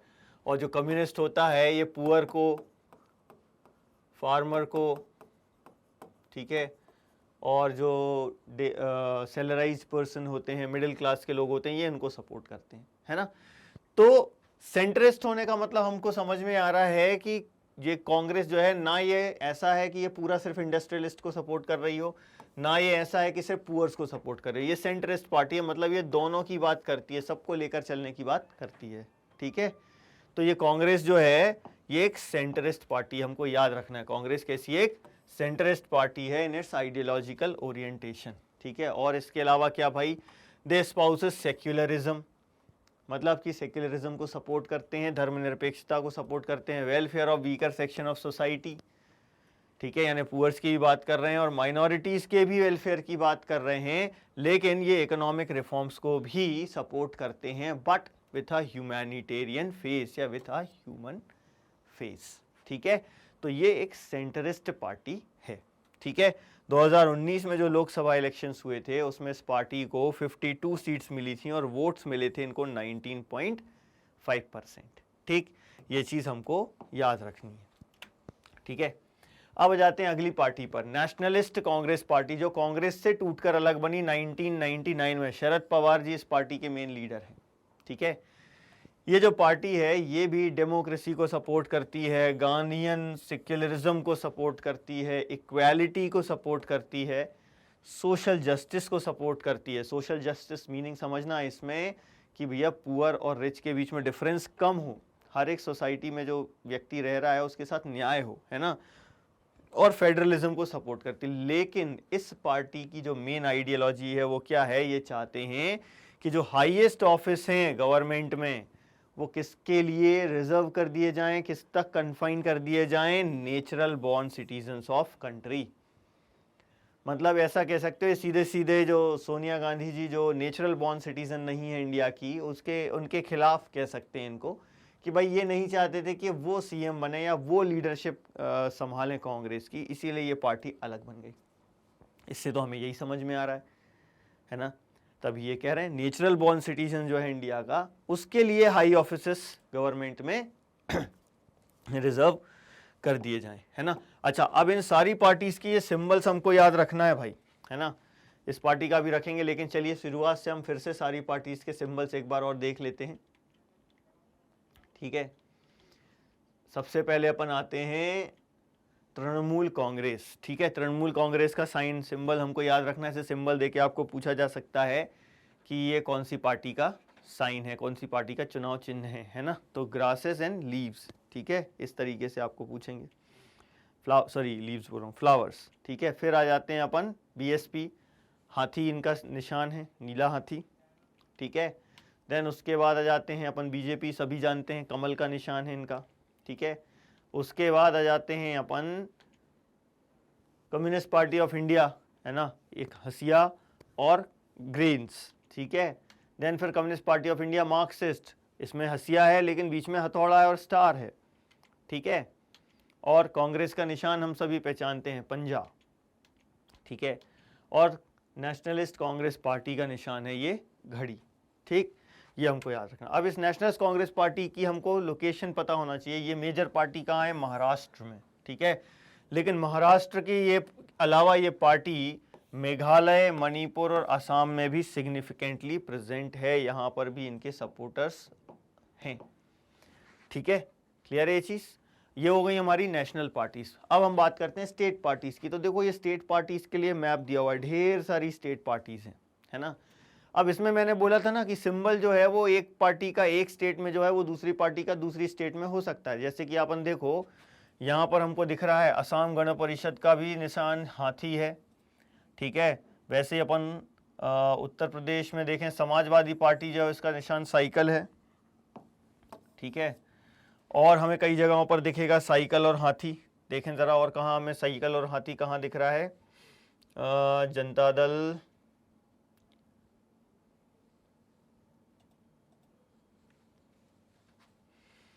नहीं दिख रहा, साइकिल दिख रही है हमको दोबारा से, हाथी नहीं दिख रहा, लेकिन हाथी का भी होता है। देखो अभी हमने आपको बताया था उत्तर प्रदेश में और बिहार में बहुजन समाज पार्टी जो है, यहाँ पर बहुजन समाज पार्टी का नाम नहीं है।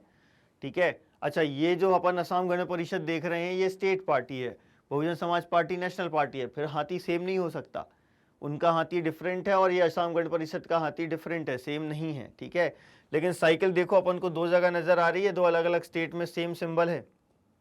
ठीक है, ऐसे ही और भी अपन देखो यहाँ पर भी हमको साइकिल नजर आ रही है। ठीक है, शेर की बात करें तो ये शेर यहाँ भी नजर आ रहा है, यहाँ पर भी नजर आ रहा है, ये पार्टीज अलग अलग हैं जबकि ये सब, है ना। तो ये स्टेट पार्टीज में क्या होता है, सिंबल सेम हो सकते हैं, एक स्टेट में जो एक पार्टी का सिंबल है वो किसी दूसरी स्टेट में दूसरी पार्टी का सिंबल हो सकता है। ठीक है, अब ये जो पार्टीज हैं ये ऐसा नहीं है कि स्टेट पार्टीज हैं तो इनकी आइडियोलॉजी भी रीजनल हो, है ना। तो इनको रीजनल पार्टीज हम जरूर कह रहे हैं, लेकिन जरूरी नहीं है कि इन रीजनल पार्टीज की जो आइडियोलॉजी है वो रीजनल हो, इनकी आइडियोलॉजी नेशनल हो सकती है और होती ही है। देखो अपन यहाँ कुछ ऐसे पार्टीज की बात करते हैं जिनकी जो आइडियोलॉजी है वो नेशनल लेवल की आइडियोलॉजी है, जैसे कि समाजवादी पार्टी जो साइकिल का निशान मैंने अभी बताया था, और राष्ट्रीय जनता दल, है ना। ये जो पार्टीज हैं ये नेशनल लेवल की पार्टीज हैं एक्चुअली में, लेकिन ये कुछ ही जगहों पर सक्सीड हो पाई हैं, है ना। तो हम क्या देखते हैं कि जो स्टेट पार्टीज हैं कई बार क्या होता है, some of these parties are all India parties that happen to have succeeded only in some states, है तो ऑल इंडिया पार्टी लेकिन कुछ ही स्टेट्स में सक्सेसफुल हो पाई हैं, और इनकी आइडियोलॉजी है वो नेशनल है, इंटरनेशनल है, रीजनल नहीं है। ठीक है, तो होती हैं कुछ ही स्टेट्स में अवेलेबल ये। ठीक, अब है तो ये नेशनल, लेकिन ऐसा नहीं कि सारी रीजनल पार्टीज इस लेवल की हों। कई रीजनल पार्टीज ऐसी होती हैं जो सिर्फ अपनी स्टेट आइडेंटिटी के लिए ही सीरियस हैं, जैसे कि अपन यहाँ बात करें Biju Janata Dal, Sikkim Democratic Front, Mizo National Front, Telangana Rashtra Samiti, ये कैसी हैं, they are conscious about their state identity, है ना। तो ये अपनी स्टेट आइडेंटिटी पर ज़्यादा फोकस करती हैं, ये नेशनल आइडेंटिटी पर अभी इनका इतना फोकस नहीं है, लेकिन ये ज़रूरी नहीं है कि इनका नेशनल आइडेंटिटी पर फोकस नहीं होगा, ये भी तो नेशनल पार्टीज बन सकती हैं, धीरे धीरे ये पार्टीज बड़ी पार्टी में कन्वर्ट हो सकती हैं। ठीक है, तो लास्ट 3 डेकेड्स में हम क्या देख रहे हैं, the number and the strength of these parties has expanded. कौन सी पार्टीज, रीजनल पार्टीज की बात कर रहे हैं। रीजनल पार्टीज का नंबर भी बड़ा है और उनकी स्ट्रेंथ भी बड़ी है, जिसके कारण हमारी जो पार्लियामेंट है वो और डाइवर्स हो गई है ना, पॉलिटिकली ज़्यादा से ज़्यादा डाइवर्स होती चली जा रही है। ठीक है, और चूंकि इनकी स्ट्रेंथ बढ़ गई है, नंबर भी बढ़ गया है, तो कोई भी जो नेशनल पार्टी है, मेजर नेशनल पार्टी है, वो मेजॉरिटी गेन नहीं कर पा रही है लोकसभा में, उसको किसी ना किसी रीजनल पार्टी का सपोर्ट लेना पड़ रहा है और गवर्नमेंट फॉर्म करनी पड़ रही है 2014 तक। ठीक है, 1989 से लेके 2014 तक जो गवर्नमेंट्स फॉर्म हुई हैं वो ज़्यादातर कौन सी गवर्नमेंट है? Coalition government. फाइनली फिर 2014 में हम ये देखते हैं कि बीजेपी को फुल मेजॉरिटी मिलती है और फिर से एक मेजॉरिटी गवर्नमेंट फॉर्म होती है। नहीं तो 2014 तक किसी भी नेशनल पार्टी को, सिंगल नेशनल पार्टी को फुल मेजॉरिटी नहीं मिल रही थी, उनको कोलिशन गवर्नमेंट ही फॉर्म करनी पड़ रही थी। ठीक है, क्लियर ये चीज़? तो भैया इनको मतलब नेशनल पार्टीज को मजबूरी में स्टेट पार्टीज के साथ अलायंस फॉर्म करना ही पड़ रहा था और इसके कारण 1996 से लेके अब तक हम देखते हैं हर एक रीजनल पार्टी जो है, nearly every one of the state party has got an opportunity to be a part of one or the other national level coalition government. ठीक है, अब नेशनल लेवल कोलिशन गवर्नमेंट के ये पार्ट बने हैं तो ये क्या होता है, कैसे क्या होता है इसमें? फिर पावर शेयर होती है। जैसे कि फॉर एग्जांपल मान लो समाजवादी पार्टी ने सपोर्ट किया कांग्रेस गवर्नमेंट को, तो कांग्रेस गवर्नमेंट से अब वो चाहेंगे कि वो उनको मिनिस्टर बनाए, तो फिर मुलायम सिंह जो थे उनको मिनिस्टर बनाया गया, है ना। तो इस तरीके से हम देखते हैं कि हर एक रीजनल पार्टी जो है उसको नेशनल लेवल पर जो कोलिशन गवर्नमेंट फॉर्म हो रही है उसका पार्ट बनने का मौका मिला है लगभग हर एक पार्टी को। ठीक है, और इसके कारण हमारी जो डेमोक्रेसी है, हमारा जो फेडरलिज्म है, ये और ज़्यादा स्ट्रेंथन हुआ है और ज़्यादा स्ट्रॉन्ग हुआ है। ठीक है, क्लियर है ये चीज़? तो हमने ये नेशनल पार्टी पढ़ ली, स्टेट पार्टीज पढ़ ली। इसमें यदि आपके दिमाग में कोई क्वेश्चंस आ रहे हैं, ठीक है, तो आप वो भी हमारे कमेंट सेक्शन में आकर पूछ सकते हैं। इसके अलावा अब हमें क्या देखना है कि ये पार्टीज क्या चैलेंजेस फेस कर रही हैं, है ना, कौन कौन से चैलेंजेस इन पार्टीज को फेस करने पड़ रहे हैं। तो देखो भाई 4 चैलेंजेस हैं जो ये पार्टीज फेस करती हैं और क्यों करती हैं। देखो, मोस्ट विजिबल इंस्टीट्यूशन है, ये हमने पहले ही पढ़ा था। ठीक, तो चूंकि ये मोस्ट विजिबल इंस्टीट्यूशन है तो ज़्यादातर लोग इनको क्रिटिसाइज करते हैं, जो भी हमारी कंट्री में गड़बड़ चल रहा है उसके लिए। तो क्रूशियल है पॉलिटिकल पार्टीज के लिए कि हमारी डेमोक्रेसी की वर्किंग के लिए ये पॉलिटिकल पार्टीज क्रूशियल हैं और इन पॉलिटिकल पार्टीज को क्रिटिसिज्म का सामना भी करना पड़ रहा है। बहुत सारी प्रॉब्लम्स हैं जो ये फेस कर रही हैं और उनको चैलेंज एक्सेप्ट करना होगा और उनमें सुधार करना ही होगा, है ना। तो we have seen how crucial political parties are for the working of our democracy, ये हमने देख लिया है। So since parties are the most visible face of democracy, it is natural, जब मोस्ट विजिबल है तो ये नेचुरल है that people blame parties for whatever is wrong with the working of democracy. तो हमारी कंट्री में जो कुछ भी गड़बड़ चल रहा है, और ये हम सिर्फ अपनी कंट्री की बात नहीं कर रहे, जहां जहां डेमोक्रेसीज हैं उन सारी जगहों पर यही सेम कंडीशन है। ठीक है, जो जो ये समस्याएं हमारे यहाँ होती हैं उन सब के लिए हमारे जो लोग हैं वो किसको ब्लेम करते हैं? पॉलिटिकल पार्टीज को। तो ये ऑल ओवर द वर्ल्ड हम बात कर रहे हैं कि people express strong dissatisfaction with the failure, ठीक है, with the failure of political parties. किस चीज में फेल हो गई ये?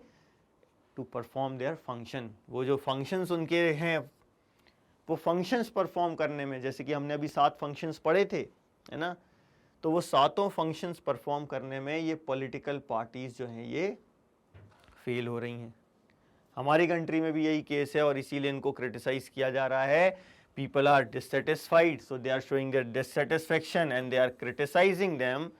ठीक है, और इसके कारण हम देख रहे हैं ये जो पॉलिटिकल पार्टीज हैं, किसके कारण इनको क्रिटिसाइज किया जा रहा है?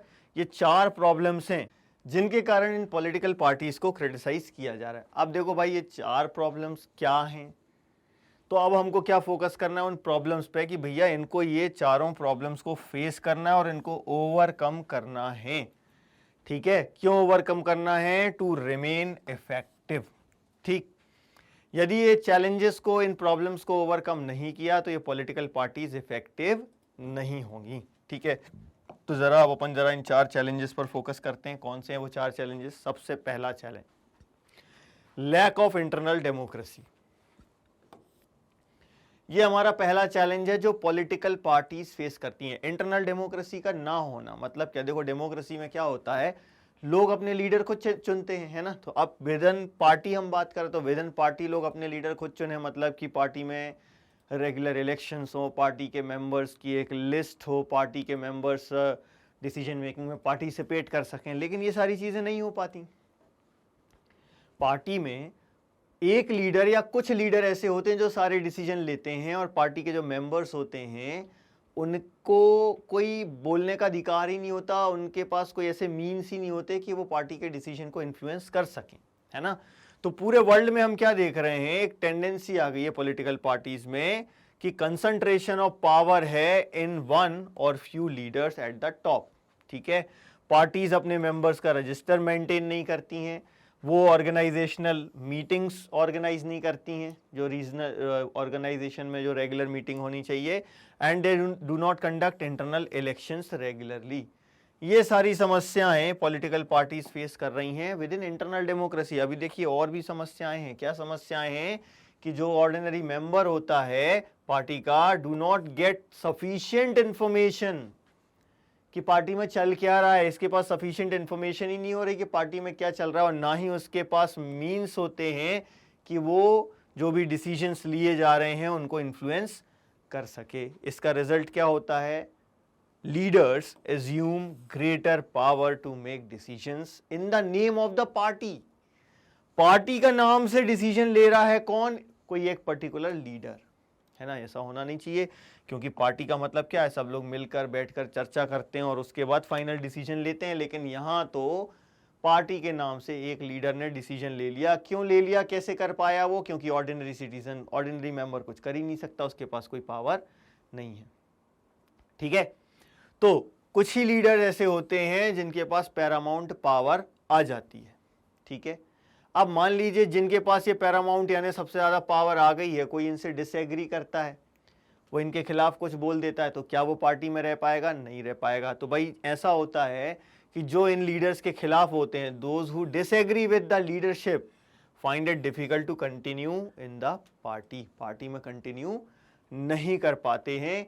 मतलब कि पार्टी के लिए लीडरशिप की जगह पार्टी प्रिंसिपल्स के लिए आपकी जो लॉयल्टी होनी चाहिए उसकी जगह किसके लिए, पार्टी लीडर के लिए loyalty, personal loyalty to the leader, ये ज़्यादा इंपॉर्टेंट हो जाती है। तो ये चैलेंज तो है, पार्टी प्रिंसिपल्स के लिए लॉयल्टी होनी चाहिए, पार्टी के लिए लॉयल्टी होनी चाहिए, लेकिन यहाँ पर पर्सनल लीडर के लिए लॉयल्टी दिखानी पड़ती है, और यदि आप उनके खिलाफ बोलते हैं तो आप पार्टी में टिक नहीं सकते, आपको पार्टी छोड़नी पड़ सकती है। ठीक है, ये पहला चैलेंज हो गया। दूसरा चैलेंज क्या है, डायनेस्टिक सक्सेशन। अपन चाहे तो इसको हेडिंग के रूप में लिख के और फिर एक्सप्लेनेशन लिख सकते हैं दोनों में, है ना, सभी में ऐसा कर सकते हैं। तो डायनेस्टिक सक्सेशन क्या है, नाम से समझ में आ रहा है कि एक ही फैमिली के लोग पार्टी पर रूल कर रहे हैं एक तरीके से, है ना। तो पॉलिटिकल पार्टीज में हमने क्या देखा कि ओपन एंड ट्रांसपेरेंट इलेक्शंस नहीं हो रहे हैं लीडर चुनने के लिए, तो फंक्शनिंग सही से नहीं हो रही है। तो जो टॉप लीडर, जो जिनके पास ज़्यादा पावर आ जाती है, वो अपने फैमिली मेम्बर्स को या रिलेटिव्स को ही प्रमोट करते हैं, उनको ही पावर देते हैं, है ना। तो चूंकि ओपन एंड ट्रांसपेरेंट प्रोसेसेस नहीं है या प्रोसीजर नहीं है for their functioning, there are very few ways for an ordinary worker to rise to the top in the party. बहुत कम चांस होते हैं कि कोई ऑर्डिनरी वर्कर जो है वो पार्टी में टॉप पर आ जाए। जनरली कौन रहते हैं टॉप में, जो कुछ लीडर्स जिन्होंने पावर गेन कर ली है वही लोग टॉप पर रहते हैं। ठीक है, अब जो लीडर्स टॉप पर आ जाते हैं, है ना, those who happen to be leaders are in a position of unfair advantage. Top leaders जो हैं, अनफेयर एडवांटेज मिल गया। क्या अनफेयर एडवांटेज मिल गया, to favour people close to them और इवन देयर फैमिली मेंबर्स, जो उनके करीबी हैं उनको फायदा देते हैं या अपने फैमिली मेंबर्स को फायदा देते हैं। ठीक है, और ये सिर्फ इंडिया की बात नहीं है, ये दुनिया में हर जगह चल रहा है। आप कहीं भी चले जाइए, सब जगह वो डेमोक्रेसी हो तो या ना हो तो, है ना। वैसे तो नॉन डेमोक्रेटिक कंट्रीज में तो हम खैर एक्सपेक्ट नहीं करते हैं कि ये चीज़ होनी चाहिए, बट डेमोक्रेटिक कंट्री में तो हम एक्सपेक्टेशन रखते हैं कि ऐसा ना हो। लेकिन डेमोक्रेटिक कंट्रीज में भी इस तरीके की चीज़ें हो रही हैं, most of the democratic countries में हो रही हैं, है ना, कि जो टॉप पोजीशंस होती हैं वो कौन कंट्रोल करता है, generally members of one family. अब इससे नुकसान क्या है, चलने दो ना भाई, क्या दिक्कत है इसमें।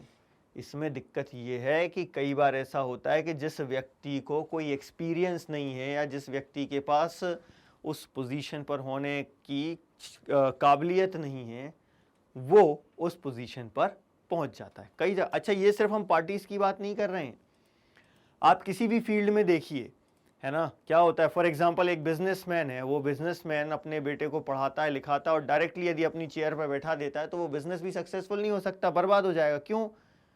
क्योंकि भाई सिर्फ पढ़ना लिखना काफ़ी नहीं है, आपके पास एक्सपीरियंस भी तो होना चाहिए फील्ड का, है ना। किताबी ज्ञान में और जो एक्चुअल में जो लाइफ होती है उसमें अंतर होता है। पुराने ज़माने में लोग क्या करते थे, अपने बच्चों को अपनी ही ऑफिस में छोटी पोजीशंस पर पोस्ट करते थे, उनको सिखाते थे, फिर धीरे धीरे उनको प्रमोट करके अपनी जगह पर लेकर आते थे, ये होता था सिस्टम। लेकिन अब क्या होता है, सीधा आपको पावर दे दी, बिना मेहनत के पावर मिल जाती है तो लोगों को उसकी कदर नहीं होती। तो वही यहां पर होता है कि ये बुरा क्यों होता है डेमोक्रेसी के लिए, since who do not have adequate experience or popular support come to occupy positions of power, ये होता है। डायनेस्टिक सक्सेशन की ये प्रॉब्लम है कि जिनके पास एक्सपीरियंस नहीं है, जिनके पास पॉपुलर सपोर्ट नहीं है, वो टॉप पर आ जाते हैं। और ये जो टेंडेंसी है ये दुनिया की लगभग हर कंट्री में प्रेजेंट है। ठीक है, अगले चैलेंज पर आते हैं। तीसरा चैलेंज क्या फेस कर रहे हैं अपन? तीसरा चैलेंज है मनी एंड मसल पावर। ठीक है, माने लोग जिनके पास ज़्यादा पैसा है या तो उनको खड़ा करते हैं इलेक्शन में, या वो जिसको बोलते हैं उनको खड़ा करते हैं इलेक्शन में, या जो गुंडे बदमाश टाइप लोग होते हैं जो मसल पावर का यूज़ करके इलेक्शन जीत सकते हैं, कई बार वो इलेक्शन में खड़े होते हैं। तो तीसरा चैलेंज क्या है हमारा? Growing role of money and muscle power in parties. ठीक है, तो पार्टीज का मेन फोकस किस चीज़ पर होता है? On the winning elections. और इसीलिए ये शॉर्टकट्स अपनाते हैं।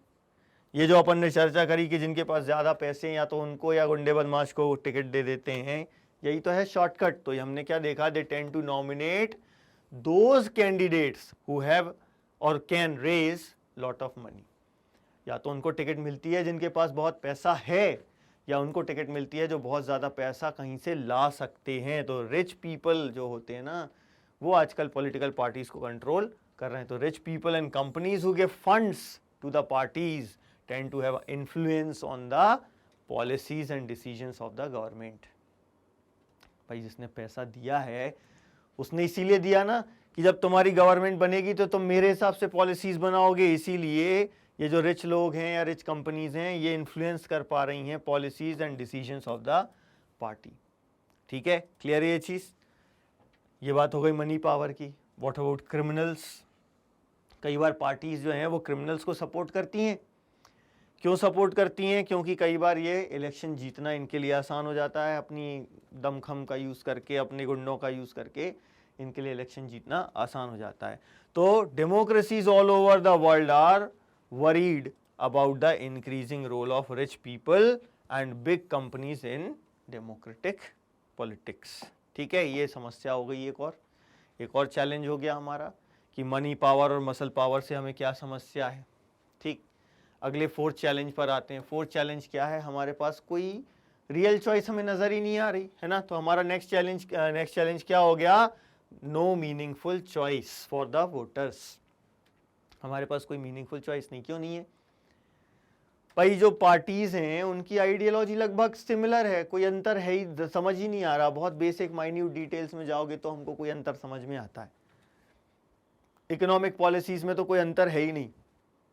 पहले तो इकोनॉमिक पॉलिसीज में भी अंतर होता था, अब तो हमें उसमें भी अंतर नज़र नहीं आ रहा, है ना। तो मीनिंगफुल चॉइस नहीं है लोगों के पास।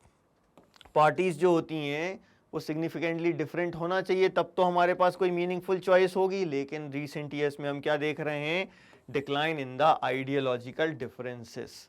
और ये सिर्फ इंडिया की बात नहीं कर रहे हैं हम, ये पूरे वर्ल्ड की बात कर रहे हैं। जैसे कि हमने एग्जांपल लिया है ब्रिटेन की लेबर पार्टी और कंजर्वेटिव पार्टी का। इन दोनों की आइडियोलॉजी को आप समझोगे तो ऐसा लगेगा कि एक ही बात बोल रहे हैं। इकोनॉमिक पॉलिसीज तो बिल्कुल सेम है, सिर्फ जब बहुत डिटेल में जाओगे, बोलते हैं ना फंडामेंटल एस्पेक्ट्स में आप जाकर देखोगे, डिटेल में जाके देखोगे, तब जाके हमें कुछ पॉलिसीज में चेंज नज़र आएंगे। नहीं तो सारी चीज़ें बिल्कुल सेम हैं कि कैसे वो पॉलिसीज बनाएंगे और कैसे उनको इम्प्लीमेंट करेंगे। सेम कंडीशन हमारी कंट्री में है। जो मेजर पार्टीज़ हैं जैसे बीजेपी और कांग्रेस, तो इन मेजर पार्टीज़ में इकोनॉमिक पॉलिसीज़ के ऊपर कोई डिफरेंसेस ज़्यादा अपन को नज़र नहीं आएंगे, बहुत माइन्यूट डिफरेंसेस अपन को नज़र इसमें आएंगे। ठीक है, तो हमारे पास कोई ऑप्शन अवेलेबल नहीं है। ठीक है, क्लियर है ये चीज़। अब कई बार एक और समस्या होती है, एक मीनिंगफुल चॉइस का एक हमको ये समझ में आ गया है ना कि जो पार्टीज़ हैं उनके आइडियोलॉजी लगभग एक जैसी है इकोनॉमिक और सोशल पॉलिसीज़ की बात करें। एक और क्या होता है, ये जो हम इमेज देख रहे हैं ना, इसमें एक हम दिख रहे हैं, यहाँ से election commission rules and regulations बता रहे हैं और यहाँ से कह रहे हैं कि भैया ये जो डिसिप्लिन है ना, ये हमारा, this is not our cup of tea. Discipline नहीं मतलब क्या, कई बार क्या होता है ये मेंबर्स जो होते हैं ना, ये क्या चेंज करते हैं, पार्टी चेंज करते हैं। तो उसके कारण क्या होता है, हम मतलब हमारे पास कोई एक्चुअल में चॉइस है ही नहीं। हम पहले उस व्यक्ति को बीजेपी में चुन रहे थे, अब उसी व्यक्ति को कांग्रेस में चुन रहे हैं, या उल्टा हो सकता है, पहले उस व्यक्ति को हम कांग्रेस में चुन रहे थे, अब उसी व्यक्ति को हम बीजेपी में चुन रहे हैं। तो कोई रियल चॉइस, मीनिंगफुल चॉइस बची नहीं। क्यों?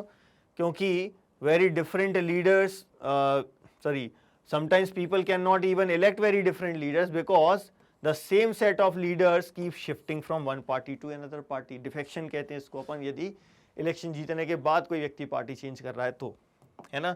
तो देखो यहाँ से भी समझ में आ रहा है, एक तो पॉलिसीज में कोई मीनिंगफुल चॉइस नहीं है, और दूसरा कि लीडर्स में भी कोई मीनिंगफुल चॉइस नहीं है, वही लीडर एक पार्टी से दूसरी पार्टी में शिफ्ट हो रहे हैं। ठीक, अब हमें क्या पढ़ना है भाई, ये चैलेंजेस तो देख लिए, तो अब क्वेश्चन क्या आता है कि इन पार्टीज को रिफॉर्म कैसे किया जाए। लेकिन उसके पहले एक और क्वेश्चन आएगा हमारे दिमाग में। क्या क्वेश्चन आएगा कि भाई ये पार्टीज रिफॉर्म होना चाहती भी हैं कि नहीं, है ना। क्योंकि पार्टीज में कौन है, लीडर्स हैं, और वही लोग लॉ बना रहे हैं, वही लेजिस्लेटिव का पार्ट है, वही एग्जीक्यूटिव का पार्ट है ना। तो यही लोग तो हैं जो सब जगह बैठे हुए हैं। तो यदि ये विलिंग हैं, ये चेंज करना चाहते हैं, पॉलिटिकल विल बहुत ज़रूरी है रिफॉर्म्स के लिए, है ना। तो ये जो चैलेंजेस हैं पॉलिटिकल पार्टीज में, इनको रिफॉर्म की ज़रूरत है। लेकिन क्वेश्चन क्या है, are political parties willing to reform, और यदि मान लो they are willing to reform, what has prevented them from reforming so far. यदि रिफॉर्म होना चाहती हैं तो कौन सी ऐसी चीज़ है जिसने अभी तक इन पॉलिटिकल पार्टीज को रोक रखा है। ठीक है, और if they are willing, is it possible to force, if they are not willing, is it possible to force them to reform. मान लो यदि वो रिफॉर्म करना चाहती हैं तो किस चीज ने रोक रखा है, और यदि रिफॉर्म करना नहीं चाहती हैं तो हम उनको रिफॉर्म कैसे कर सकते हैं, क्या फोर्स किया जा सकता है उनको रिफॉर्म करने के लिए। तो हम सब लोग ये क्वेश्चंस फेस कर रहे हैं। अब इन क्वेश्चन का जो आंसर है ये आसान नहीं है ना, बट फिर भी हमने कोशिश की है कि रिफॉर्म्स किए जाएं। तो this is not a simple question to answer, ये सिंपल क्वेश्चन नहीं है आंसर करने के लिए, क्योंकि डेमोक्रेसी में हम क्या देखते हैं, जो फाइनल डिसीजन होता है वो कौन लेता है, leaders who represent political parties. तो भैया रिफॉर्म होना चाहते हैं कि नहीं चाहते हैं, यदि रिफॉर्म होना चाहते हैं तो किस चीज़ से अभी तक रोक रखा, और रिफॉर्म होना नहीं चाहते तो क्या इनको फोर्स किया जा सकता है। ऐसे क्वेश्चन का आंसर कैसे करें भाई, क्योंकि जो डिसीजन लेने वाले हैं वो कौन है, उन्हीं पॉलिटिकल पार्टीज के लीडर हैं जो फाइनल डिसीजन ले रहे हैं। तो ये रिफॉर्म होना चाहते हैं कि नहीं चाहते हैं, और चाहते हैं तो किस चीज़ ने रोक रखा, और नहीं होना चाहते तो हम क्या फोर्स कर सकते हैं। इन क्वेश्चन का आंसर करना बड़ा कठिन काम है हमारे लिए, है ना। तो people can replace them but only by another set of party leaders, and if all of them do not wish to reform, क्या हम पार्टी को फोर्स कर सकते हैं? How can anyone force them? Possible नहीं है, हमको तो नहीं लगता पॉसिबल है। इसमें पॉलिटिकल विल होना बहुत ज़रूरी है। लेकिन इन सब चीज़ों के बावजूद भी हमने कुछ रिफॉर्म्स किए हैं, ठीक है, पॉलिटिकल पार्टीज़ में। यहाँ पर हम दो चीज़ें देखेंगे, कुछ हमने एफर्ट्स जो हम कर चुके हैं, जो रिफॉर्म्स यानी कि हम कर चुके हैं उनको क्या बोलेंगे, एफर्ट्स, और कुछ जो हम सजेशन यहाँ पर देंगे। ठीक है, अब हमको ये देखना है कि क्या रिफॉर्म्स हो चुके हैं और क्या सजेशंस हम दे रहे हैं। इसमें सबसे पहला आ जाता है अपना एंटी डिफेक्शन लॉ, जो हमारी गवर्नमेंट ने, हमारी जो पार्लियामेंट है उसने बनाया है। तो भाई ये एंटी डिफेक्शन लॉ क्या होता है, जरा समझते हैं इसको। एंटी डिफेक्शन लॉ, डिफेक्शन क्या होता है ये समझ जाएंगे तो एंटी डिफेक्शन लॉ समझ जाएंगे। डिफेक्शन का मतलब है कि जब कोई एक व्यक्ति किसी एक पॉलिटिकल पार्टी की टिकट से इलेक्शन लड़ा और इलेक्शन जीत गया, ठीक है, इलेक्शन जीतने के बाद वो क्या बनता है, उस मान लीजिए यदि विधानसभा इलेक्शन है तो एमएलए बनता है और लोकसभा इलेक्शन है तो एमपी बनता है। यानी एमपी और एमएलए बनने के बाद यदि वो अगले इलेक्शन से पहले बीच में ही कभी भी पार्टी चेंज करता है, अपनी पार्टी छोड़कर दूसरी पार्टी में जाता है, तो ये डिफेक्शन कहलाता है। ठीक है, तो ऐसा करते थे लोग, डिफेक्शन करते थे। क्यों करते थे डिफेक्शन, क्या रीज़न होता था डिफेक्शन का? पावर के लिए, पोस्ट के लिए, या फिर पैसे के लिए, है ना। तो जनरली या तो मिनिस्टर बनने के लिए या कैश रिवॉर्ड के लिए लोग ऐसा करते थे, वो अपनी पार्टी छोड़कर दूसरी पार्टी ज्वाइन कर लेते थे। ठीक है, ये डिफेक्शन है। इसको रोकने के लिए जो लॉ बनाया वो एंटी डिफेक्शन लॉ है। अब इसमें क्या किया कि जो एमपी और एमएलए यदि पार्टी चेंज करते हैं, they will lose their seat in the legislature, मतलब वो एमपी या एमएलए नहीं रहेंगे, उनका कैंडिडेचर कैंसिल हो जाएगा। अब इससे क्या हुआ, डिफेक्शन रुका है। लेकिन अब देखो, एक प्रॉब्लम सॉल्व हुई तो दूसरी खड़ी भी हो गई। ये कह रहे हैं कि पार्टी में बदलाव करना तो अब कम हो गया, लेकिन क्या हुआ साथ में, डिसेंट बहुत ज्यादा मुश्किल हो गया। डिसेंट मतलब क्या, मान लो मैं कांग्रेस का या बीजेपी का मेंबर हूं और मैं कांग्रेस और बीजेपी की जो पॉलिसीज हैं उससे सहमत नहीं हूं, जिस पार्टी का मेंबर हूं उस पार्टी की पॉलिसीज से सहमत नहीं हूं, तो मैं उसको अपोज कर सकता था पहले, अब नहीं कर सकता। अब जो पार्टी डिसाइड करेगी, पार्टी के टॉप लीडर्स जो डिसाइड कर लेंगे, वो इनको मानना पड़ेगा। डिसेंट पॉसिबल नहीं है ना। पार्टी के मेंबर्स जो बोल रहे हैं, पार्टी के टॉप लीडर्स जो बोल रहे हैं, वो इनको मानना पड़ेगा। तो एक तरफ डिफेक्शन तो घट गया, यानी पैसे का जो खेल चल रहा था वो रुक गया, बहुत ज़्यादा नहीं हो पा रहा है, अब अभी भी होता है लेकिन अभी भी वो रुक गया है बहुत कुछ। ठीक है, और साथ में हमने ये देखा कि भाई जो मिनिस्टर बनने के चक्कर में इधर उधर चले जाते थे वो भी रुक गया है। लेकिन साथ में अब पार्टीज में अपन ये नहीं कह सकते कि भाई तू हमारी बात सुन ले, ये चीज़ मत कर, पार्टी को नहीं बोल सकते अब अपन, हम अपनी बात नहीं रख पा रहे हैं, है ना। तो पार्टी में जो एक इंटरनल डेमोक्रेसी जो है ना वो लैक होने लगी है इसके कारण। ठीक है, दूसरा क्या देखते हैं, सुप्रीम कोर्ट का क्या ऑर्डर आया, ये हम देख रहे हैं जो रिफॉर्म्स हो चुके हैं, यानी एफर्ट्स देख रहे हैं। सुप्रीम कोर्ट ने क्या किया, मनी पावर और क्रिमिनल के इन्फ्लुएंस को कंट्रोल करने के लिए एक नया लॉ बनाया कि भैया एक एफिडेविट फाइल करना पड़ेगा। हर वो कैंडिडेट जो इलेक्शन कंटेस्ट करना चाहता है उसको एक एफिडेविट का मतलब क्या, शपथ पत्र, उसमें वो बताता है, 3 चीज़ों की जानकारी देता है कि उसके पास कितनी प्रॉपर्टी है, उसके कितने क्रिमिनल केसेस पेंडिंग हैं और उसकी एजुकेशनल क्वालिफिकेशन क्या है। इधर एजुकेशनल क्वालिफिकेशन की चर्चा हमने नहीं की, लेकिन 3 चीज़ें बतानी होती हैं, उसकी प्रॉपर्टी, उसके ऊपर जो क्रिमिनल केसेस चल रहे हैं पेंडिंग हैं वो, और उसकी एजुकेशनल क्वालिफिकेशन। इससे सिटीजन्स इन्फॉर्म्ड होंगे तो वो सोच समझकर वोट करेंगे। उनको पता रहता है कि भैया कौन कितना पढ़ा लिखा है, किसके पास कितनी प्रॉपर्टी है और किसके ऊपर कौन कौन से क्रिमिनल केसेस चल रहे हैं। तो इसके कारण क्या हो रहा है, लोगों को इन्फॉर्मेशन अवेलेबल है। ठीक, लेकिन इसमें भी अभी एक कमी है। क्या कमी है इसमें? कमी ये है कि अभी हमारे पास कोई ऐसा सिस्टम नहीं है जो ये चेक कर सके कि पॉलिटिकल पार्टी जो लीडर्स जो हैं, जो कैंडिडेट्स जो हैं, वो जो इन्फॉर्मेशन दे रहे हैं वो सही है कि नहीं है। मतलब प्रॉपर एक सिस्टम नहीं है तो ऐसा नहीं कह रहे हैं कि बिल्कुल कोई सिस्टम नहीं है। एक प्रॉपर सिस्टम जो होना चाहिए वो प्रॉपर सिस्टम नहीं है कि ये इन्फॉर्मेशन को चेक किया जा सके, लेकिन हम अभी भी इस सिस्टम को फॉलो कर रहे हैं ना। तो हमारे पास भले ही ये नहीं है कि ये जो इन्फॉर्मेशन दे रहे हैं वो एकदम सही है कि नहीं है, लेकिन हम ये देख रहे हैं कि इससे जो रिच और क्रिमिनल का इन्फ्लुएंस है वो डेफिनेटली डिक्लाइन हुआ है। यानी सुप्रीम कोर्ट का जो टारगेट था वो थोड़ा सा तो अचीव हुआ है। ठीक, तीसरी चीज़ क्या देखते हैं अपन यहाँ पर, एक और नई चीज़ करी किसने, इलेक्शन कमीशन ने। इलेक्शन कमीशन ने लॉ बना दिया कि पॉलिटिकल पार्टीज को इंटरनल इलेक्शंस कंडक्ट करवाना, यानी कि ऑर्गेनाइजेशनल इलेक्शंस कंडक्ट करवाना कंपलसरी है, और साथ में इनको इनकम टैक्स रिटर्न भरना पड़ेगा, ITR जो हम हर साल भरते हैं। ठीक है, ये पार्टीज के लिए है और पार्टीज ने ये करना चालू भी कर दिया है, स्टार्ट कर चुकी हैं वो। ठीक है, मतलब कि वो इनकम टैक्स रिटर्न भी फाइल कर रही हैं, ऑर्गेनाइजेशनल मीटिंग्स भी ऑर्गेनाइजेशनल इलेक्शंस भी ये कंडक्ट करवा रहे हैं। लेकिन यहाँ पर भी हम समस्या देख रहे हैं, क्या है कि ये सब चीज़ें कर तो रहे हैं लेकिन प्रॉपरली हो रहा है कि नहीं उसको भी चेक करने का कोई सिस्टम नहीं है। और इससे हम ये भी नहीं समझ पा रहे हैं कि इससे इंटरनल डेमोक्रेसी बढ़ी है पॉलिटिकल पार्टीज़ में कि नहीं बढ़ी है। ठीक है, तो कोशिश तो बहुत की है, उससे बहुत कुछ सफलता भी मिली है हमको, है ना, लेकिन अभी भी हमें और ज़्यादा रिफॉर्म्स की ज़रूरत है, और ज़्यादा एफर्ट्स लगाने की ज़रूरत है। तो कुछ सजेशंस भी आए, है ना, तो ये जो एफर्ट्स किए वो तो ठीक हैं, कुछ सजेशंस हैं इन पॉलिटिकल पार्टीज़ को रिफॉर्म करने के लिए, या अभी सजेशंस इम्प्लीमेंट नहीं हुए। ये सब बताया है कि भैया ये भी कर सकते हैं, है ना। जैसे क्या सजेशन है, सबसे पहला क्या, लॉ बनाया जाना चाहिए।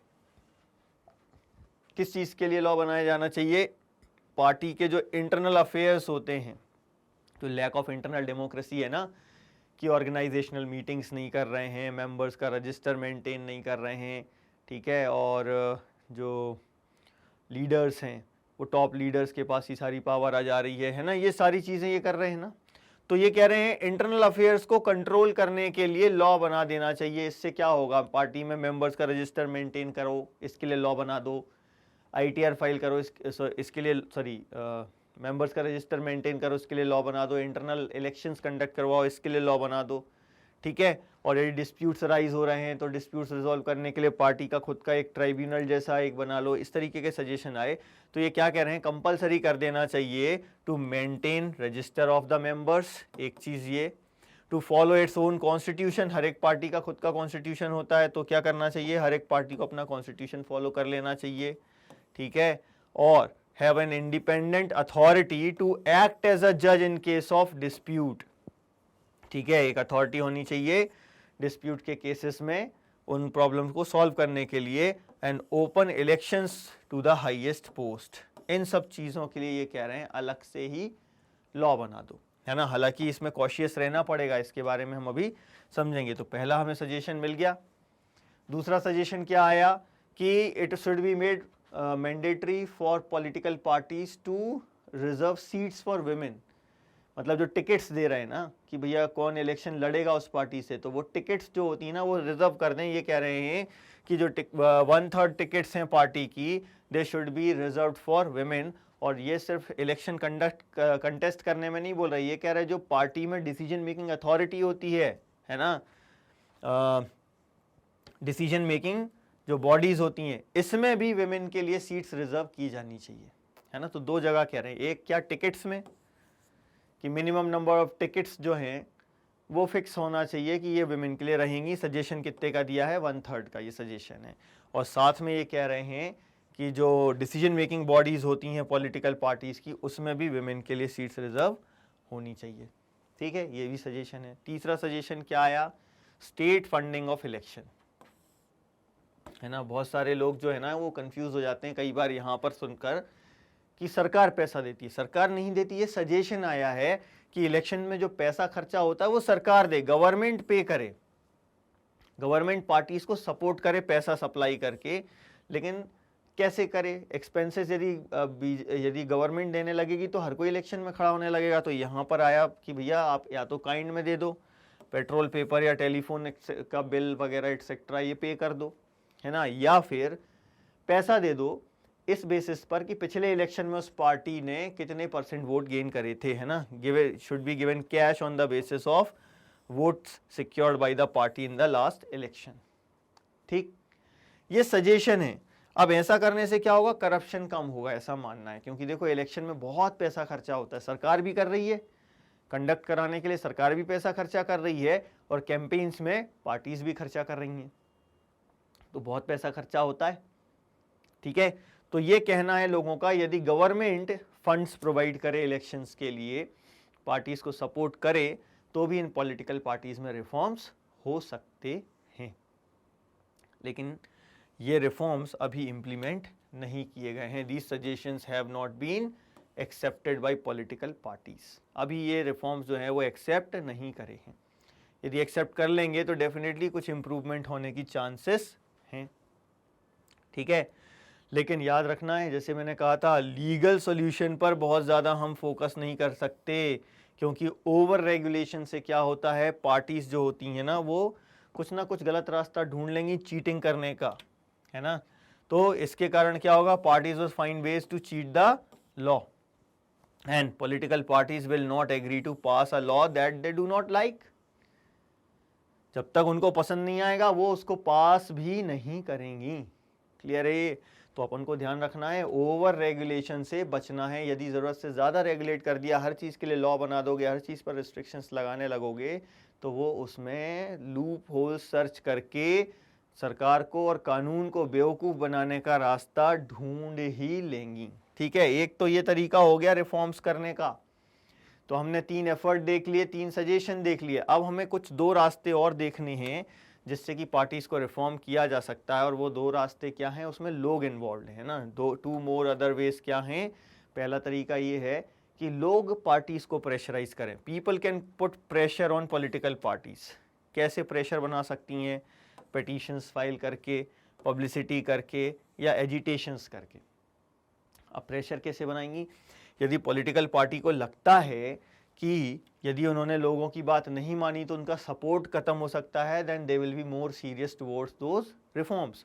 Ordinary citizen, pressure groups and movements and media can play an important role in this, है ना। मीडिया तो बहुत ही इंपॉर्टेंट मानते हैं ना, इसको हम 4th पिलर ऑफ डेमोक्रेसी कहते हैं। लेजिस्लेटिव, एग्जीक्यूटिव, जुडिशरी के बाद अगला हम मीडिया को मानते हैं, क्योंकि ये मीडिया ही तो है जो प्रेशराइज कर पाती है सबको, एक ओपिनियन फॉर्म कर पाती है लोगों का, है ना।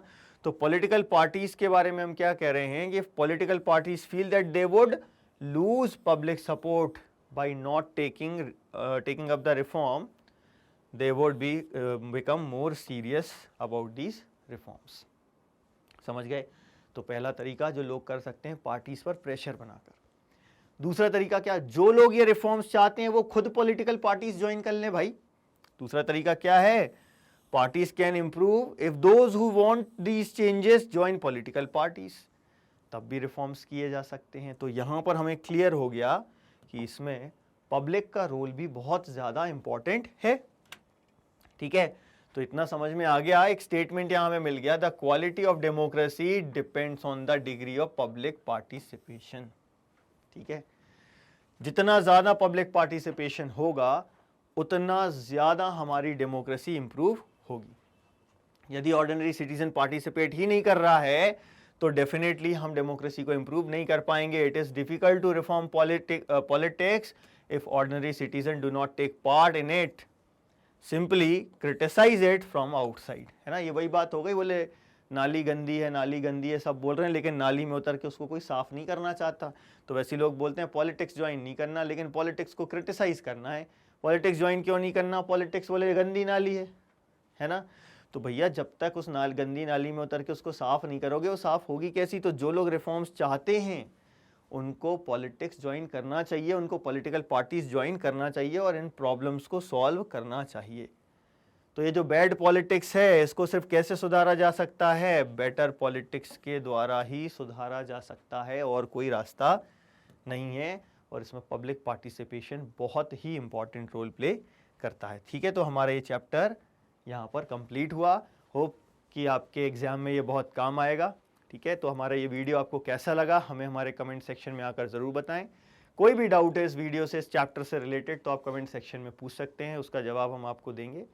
और एग्ज़ाम्स आ रहे हैं, अच्छे से उसकी तैयारी करें। ठीक है, और हम प्रैक्टिस भी करेंगे। बाकी बहुत सारे कोर्सेज़ हमारे चैनल पर अवेलेबल हैं। यदि आप और भी कोर्सेज़ करना चाहते हैं तो उनके डिटेल्ड वीडियोस के लिए हमारे चैनल पर बने रहिए और अपने ज़्यादा से ज़्यादा दोस्तों के साथ इसको शेयर कीजिए। Thank you very much.